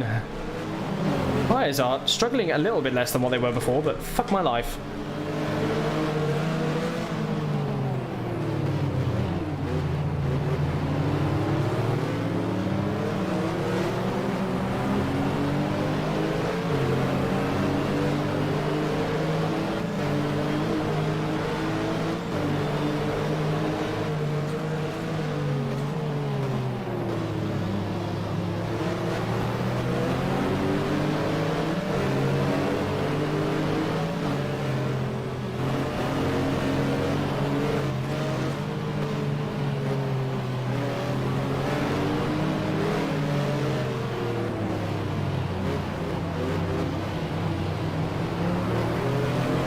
Ooh, it's getting really slidey now.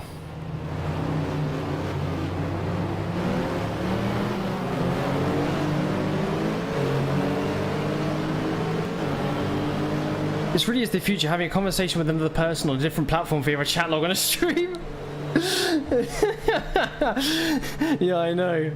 I'm having to keep up with it all. I can't enlarge the chat.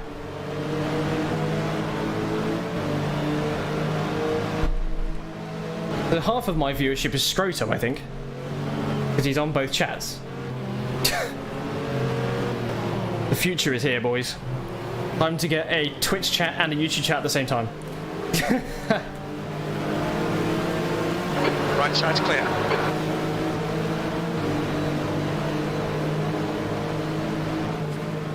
10th position. I know that. I've been in 10th position for a fucking while, mate. The gap to Gosselin behind is now 2.3 seconds.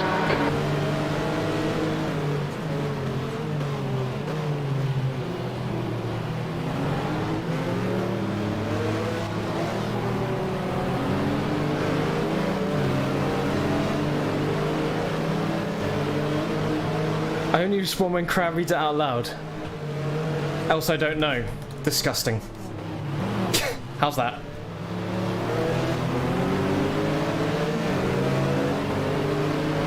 What a fun race this has been.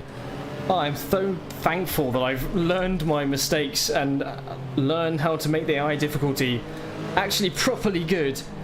Because, God, this would have been boring if I tried to attempt this about a year ago. The dynamics of this is just fantastic.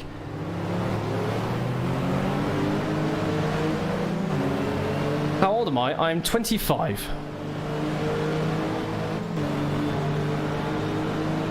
There, muted one. Oh, fuck's sake. You guys just figure out where you want to be and sit down. Hi, Dad.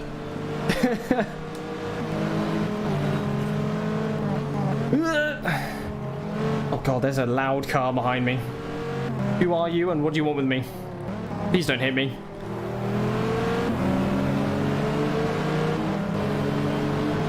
Old man. Old man. Is pitting. I've never been called an old man before in my life. What the actual fuck? Osborne is now leading.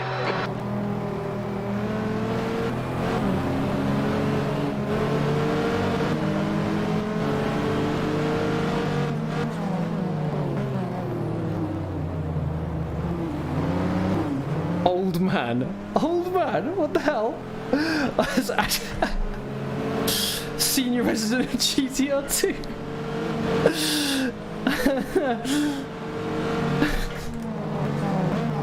I've been hit out the arse again. On your left. Clear left. You motherfucker, that's Nuno. Nuno, where are you? Nuno, you just hit me. The hell? That's not very nice, is it?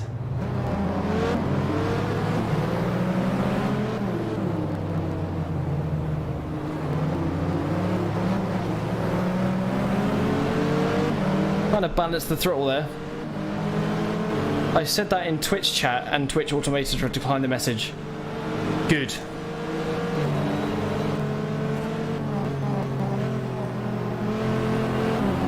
Turn the corner. These are AI. Just Nuno is one of the players who, one of the people on the Discord who signed up to be part of the series. So I can put people's names into cars, and he is one of the drivers now. Just like I was doing with the B17 series. But he's in the #1 Chamberlain Motorsport car. Alright, Crabby, 10 minutes of fuel. So there's 4 people in this race who signed up. I think there's like 6 or 7 total that are in the FIA GT series, and they're not always in every single round. Last round we had the most people with 7, but that's probably the most we'll get. Apart from maybe Le Mans. Maybe we'll see everyone at Le Mans.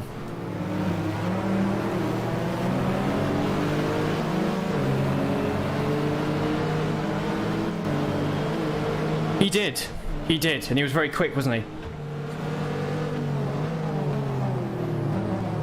Sound guy.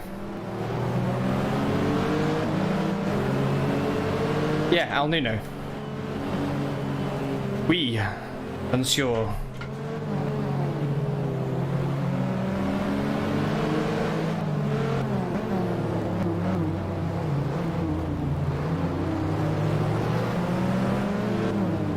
Yeah, maybe we'll do the racing thing one night. Go faster. I am trying. I'm in 10th. That's better than I thought I would be. I thought I was like going to be 18th for the entire race. I'm a head out. Good luck on hang on to number 10, Crab. Nice seeing LTDC boys. Yeah, nice seeing you too, Rick. Behind us now. See you around, mate. Thank you for coming along. Hello, little fish. How are you doing?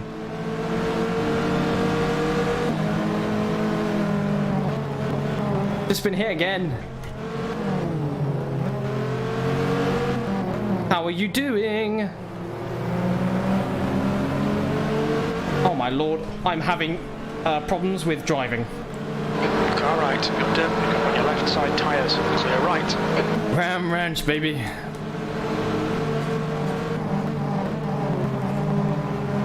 Oh, my tyres are gone. Oh, my tyres are full of dirt. This is not good.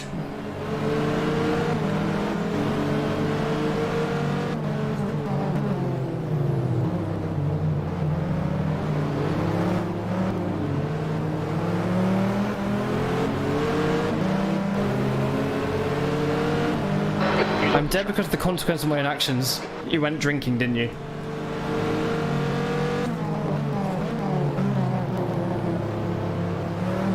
The track temperature's rising. It's now 28 Celsius. Well, Nuno is gone. Okay, for those of you that don't know as well, because I got first place and a third place, I now have 70 kilograms of ballast, which is more than anyone else on the grid at the moment. Combined with this Porsche, which has fast flowing turns, does not work very well. He's like the stream will Krabby will cry. 2 nights in a row. How's the race been? Race been good. First stint was absolutely hectic. Second stint with the AI, we were battling all the way from 14th to 10th. The start of the stint has been pretty quiet, losing pace to Corazor in the Marcos, and then he crashed out. Well, he was out for some reason. He's currently sat in the gravel somewhere. The number 25 Car Sport Holland car, which is joint first place with me and the number 14 Lister, is out of the race with engine problems. He's on the front stretch on the left-hand side, so you'll see him at some point. And I'm out of the points, which means the Lister is going to gain another 10 or 6 points, or whatever it is, for second place. He's fighting pretty hard with David Osborne, who desperately needs some points on the board, because he has the pace, he's just had really bad luck. I think he has like 1 point on the board or something. Again, if you go to the exclamation mark 2000, you get to the thing.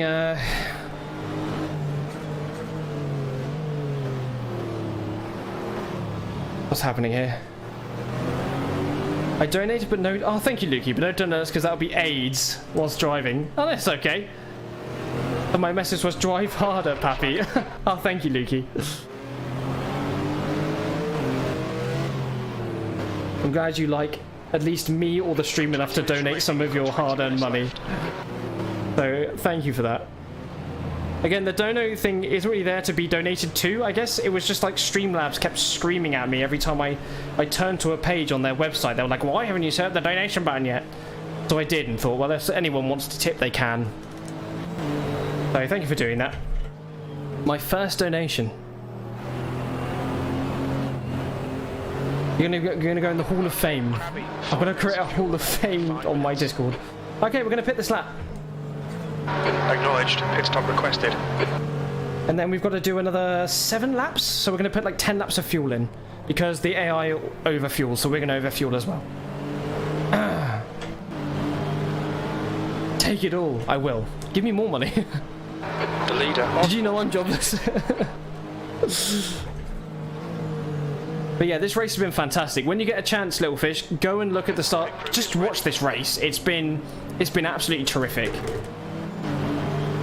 Anyway, exclamation 2000.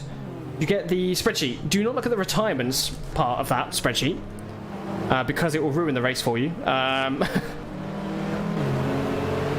But do take a look at the FIA GT page, because that has the standings of the FIA GT, the points, and the ballast of all of the cars.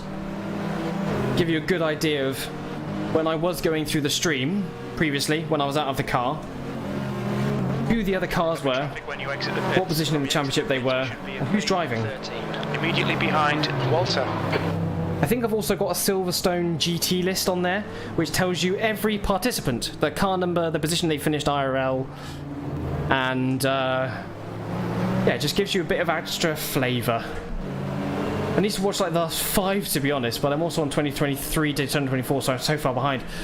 I'm on like the last 3 hours of Le Mans this year. Help a poor racist out. Running on fumes, mate. A small donation, exactly. Oh wait, I didn't pit. I forgot to pick because I was too busy watching the thing. Please don't hit me, please don't hit me, please don't hit me. It won't be the second time I'll be hit by a Car Sport Holland car. Not Car Sport, fucking whatever your name is, Paul Belmondo.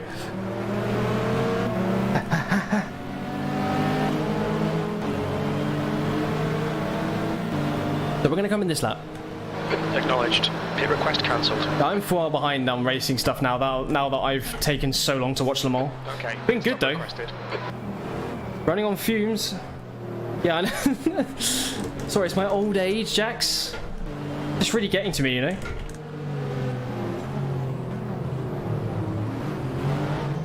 I'm sure you wouldn't understand being a hip 19-year-old or whatever. Alzheimer's hits early nowadays. Pit crew's ready. I actually forgot it was Monday today. I thought it was Sunday. That's how far behind I am.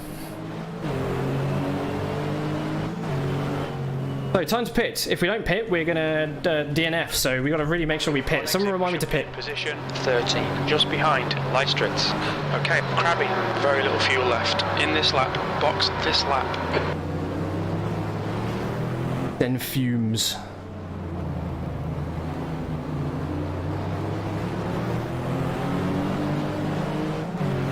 Almost forgot again. I can't believe it.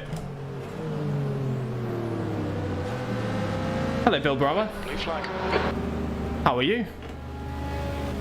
Okay, we're in for our final stop. We're going to put about 10 laps of fuel in.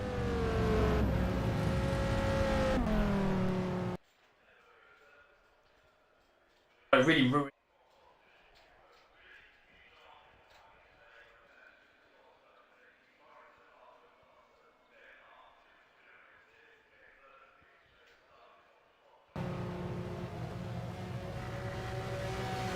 Sleepy.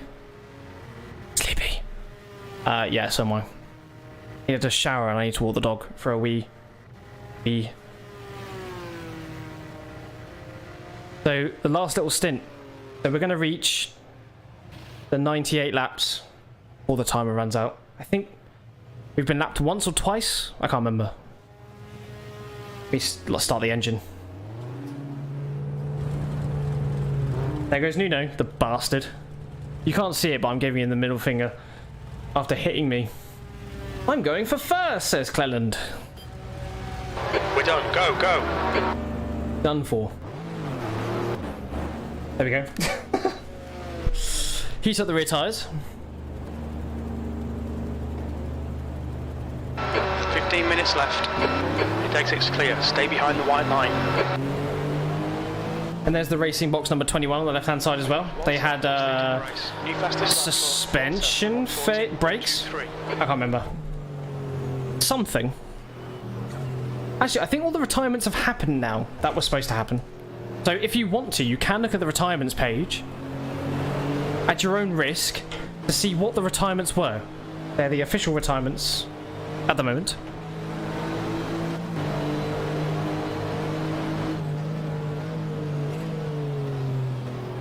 Oh, finally some tyre grip.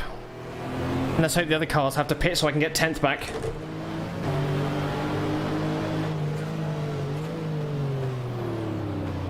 Yeah.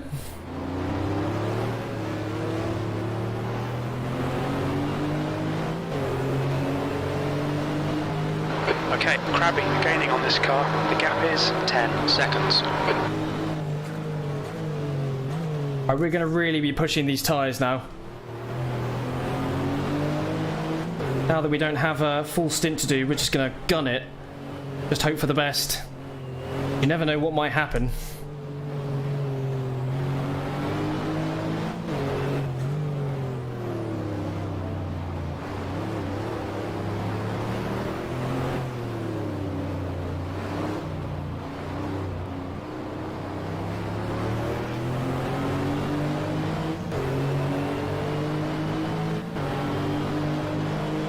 Ooh, they're in the pits, I think, aren't they? Okay, that's good. P12.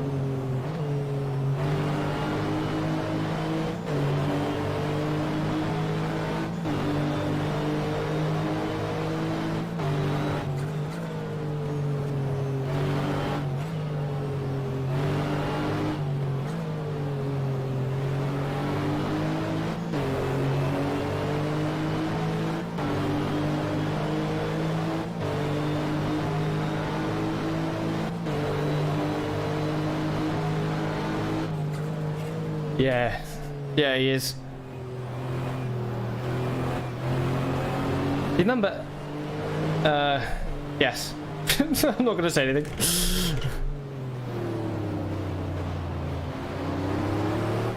Maybe I need a different spreadsheet for my retirements page, because it is a bit sketchy having it on there, to be fair. Gap to Gosselin behind is increasing. It's now 5.2 seconds.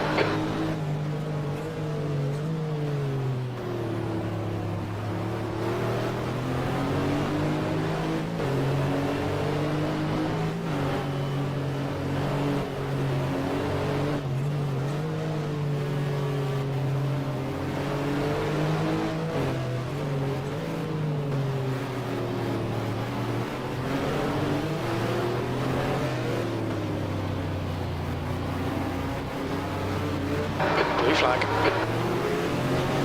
You have to go to see the FIA GT stuff, you have to go to the FIA GT side of the sheets. listed as FIA GT, and there's FIA GT Silverstone or something like that, where you can see the entry list for this race as well.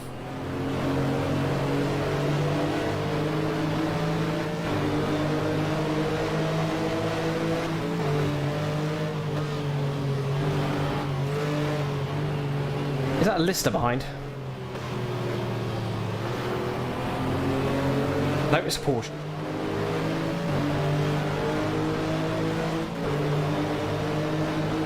I think I've been pit stop overtaken. You're reeling this car in. The gap's now 5.8.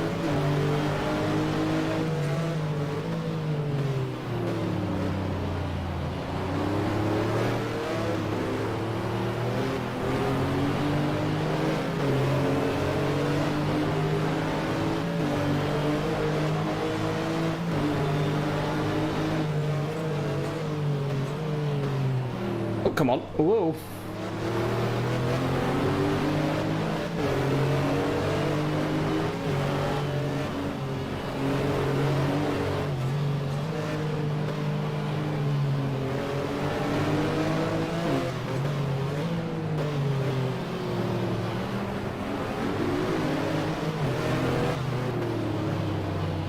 We are catching the guy ahead slowly. Got 10 minutes left, 10 minutes to go. Okay, Crabby, relax. Just absolutely gunning the throttle.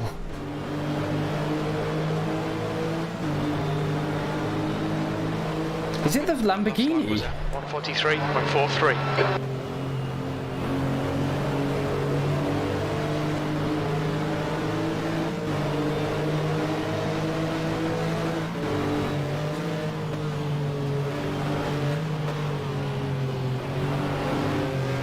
I might be able to catch him, but I'm running out of laps. I've got like 2 left.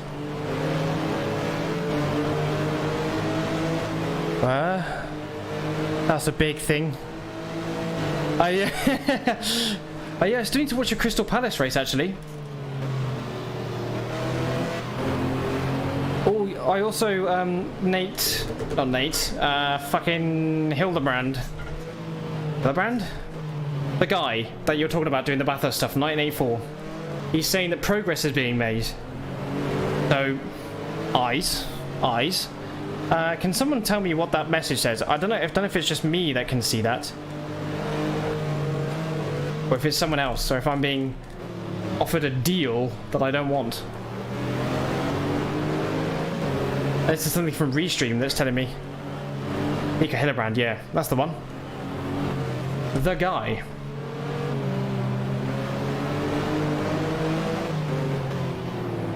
The guy that joined BTCO and never raced.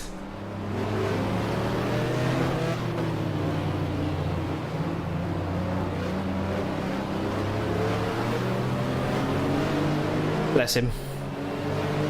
Ah, right, yeah, cool. It is spam. Well done, chatbots.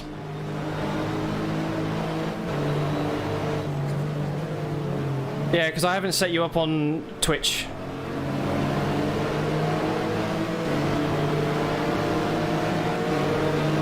Hello, Lamborghini. I rather like that position you have, called 10th place. Holy shit. On your right, clear right. Car right, clear right. Thank you very much. Might be the last lap. That Lamborghini's done well to get up to 10th place or whatever. I can't wait to get rid of this ballast. Well, I bet there'll be some track where the Porsche's actually good, hopefully. Can't remember what the next track is. Is it a Hungaroring? Oh god, it's going to be terrible there, isn't it? Not many places this car's good at. Yes, you're still live, Nuno. I think you're in... Actually, you hit me up the arse as well, so I'm actually angry at you. We have a beef now, you asshole. So, I think you're in 3rd? 2nd or 4th or something? The gap behind is now. Not 2nd. 1st, 2nd is held by the listers. 3rd, I think, is the BVB number 44 Porsche. And I think you might be in 4th. You were the last time I checked, about an hour ago. But you might get some points on the board. angry face. Your fault. You hit me. It's the faster car's job to pass safely. All right. I'm gonna put it on Sim Racing Stewards and they can decide.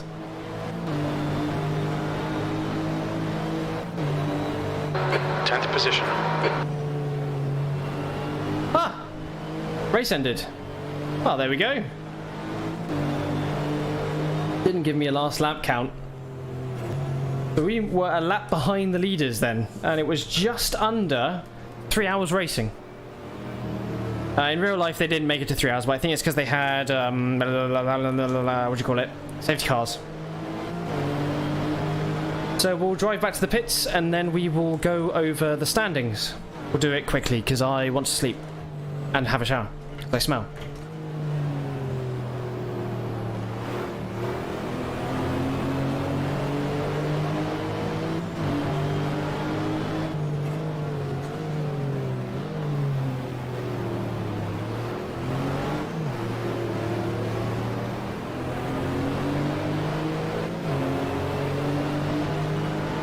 Uh-oh, stink. Yeah, it smells really bad in here. Not gonna lie.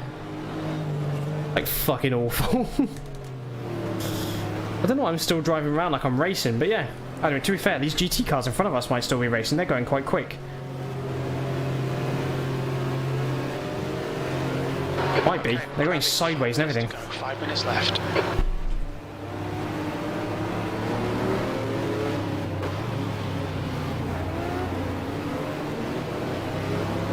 Oh wait, am I still racing? Is the leader stopped but I'm still racing? Because my current lap is... I'm very confused. Is the race over for me? No, this Lamborghini's still going. Okay, I'm very confused. P10. Okay. Car left.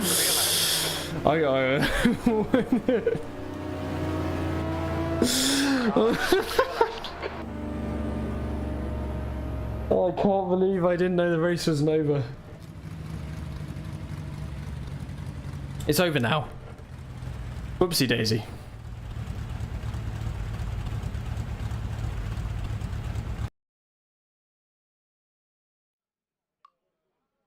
So, Jamie Campbell-Walter extends his championship lead by another 10 points from us two. So he's now going to have 27 points. We're going to have 17. Second place, David Osborne in the Storm Racing car. Third place, Horst Falbermeyer, junior and non-junior. Oh my god, that was tragic, wasn't it? In the Chamberlain Motorsport car. Fourth place, Michael Ligogenet, or whatever, in the Harboth Racing Porsche, which is pretty amazing. Nuno got some points on the board, finally. So that's 2 points for Nuno in the Chamberlain Motorsport car.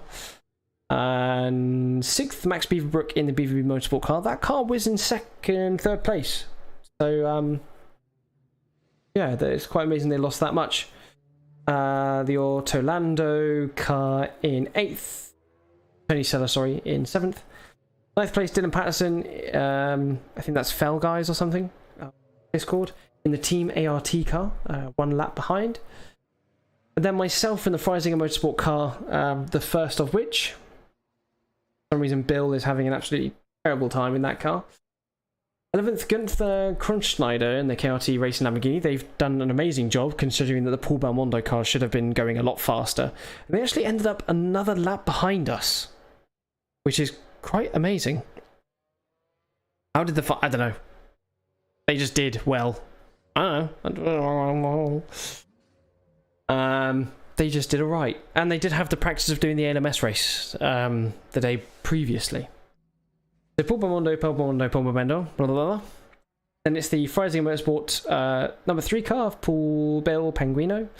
In 16th, Christian Reed in the Proton competition car. And Emka actually won NGT. That's amazing.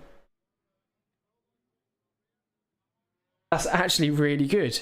They qualified first and they got there first, even though they ended up in like 5th at some point and all that kind of stuff. So really amazing from them. And then Luca Ricitilala in the RDBS Red Bull Racing car. They finally also got a really good score on the board.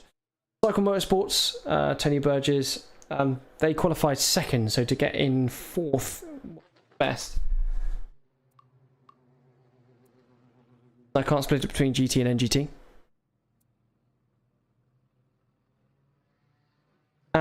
Fourth place in library competition. I can't remember which number that is. I think that's 2.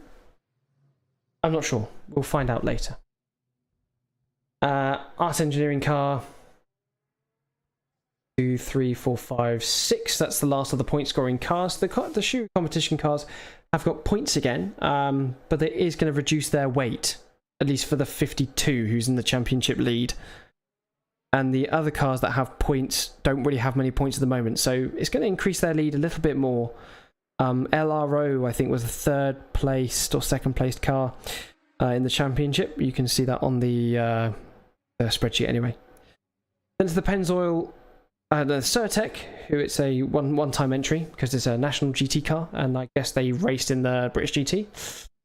Then it's both the G-Force Pennzoil cars, LRO, Mac Racing, and J&B Racing in the Ferrari, who have absolutely appalling pace. Almost a full miles per hour slower on average pace. And then the retirements are in backwards order. For Uza Owawa in the Marcus Racing International, we were having a absolutely fantastic race with them. They qualified really poorly, but their race pace was actually really good. They had a brake problem. Luca Caparelli in the GT car in the racing box, which was on the left-hand side of the first corner, retired on lap 39 because of the engine problems. Peter Kootman in the national GT J&B competition car, not really great for their testing prospects, because to be tested as much as they can with suspension problem. Mike Hasemans in the GT car for Carsport Holland, retired on lap 24 with an engine problem. And Franz Conrad didn't make it very far at all in Conrad Motorsports car, with only 7 laps completed before his engine blew up. So, that is the end of this race. Thank you everyone for coming along. I'm going to be streaming some of the test days for Le Mans, just because there's not going to be much of this content until I get that sorted out. So it'll make it a bit more interesting for me and for you to keep you guys updated if I just stream some of it. And that'll be testing mostly car speeds, and I'm going to be doing it for every single car. So it's going to take a bit of time to do. But then when that's done, we'll hopefully do 2 12-hour streams, 12 hours of racing time. By the time we've swapped all of it around, it'll be like maybe 14 hours. And yeah, we'll be doing that in the panels. Even though the Freisinger Motorsport car will be there, I will not be racing in it because manufacturer car comes first. Anyway, thank you so much for your coming along, and I will catch you all in the near future. So see you then. Of course, I'll also be streaming other stuff as well, because I've just figured out that if I'm going to be gaming, I can stream on that as well. TTFN. Ta-ta for now. I just remember what that meant. Nice. Anyway, thank you very much, and I'll catch you all later.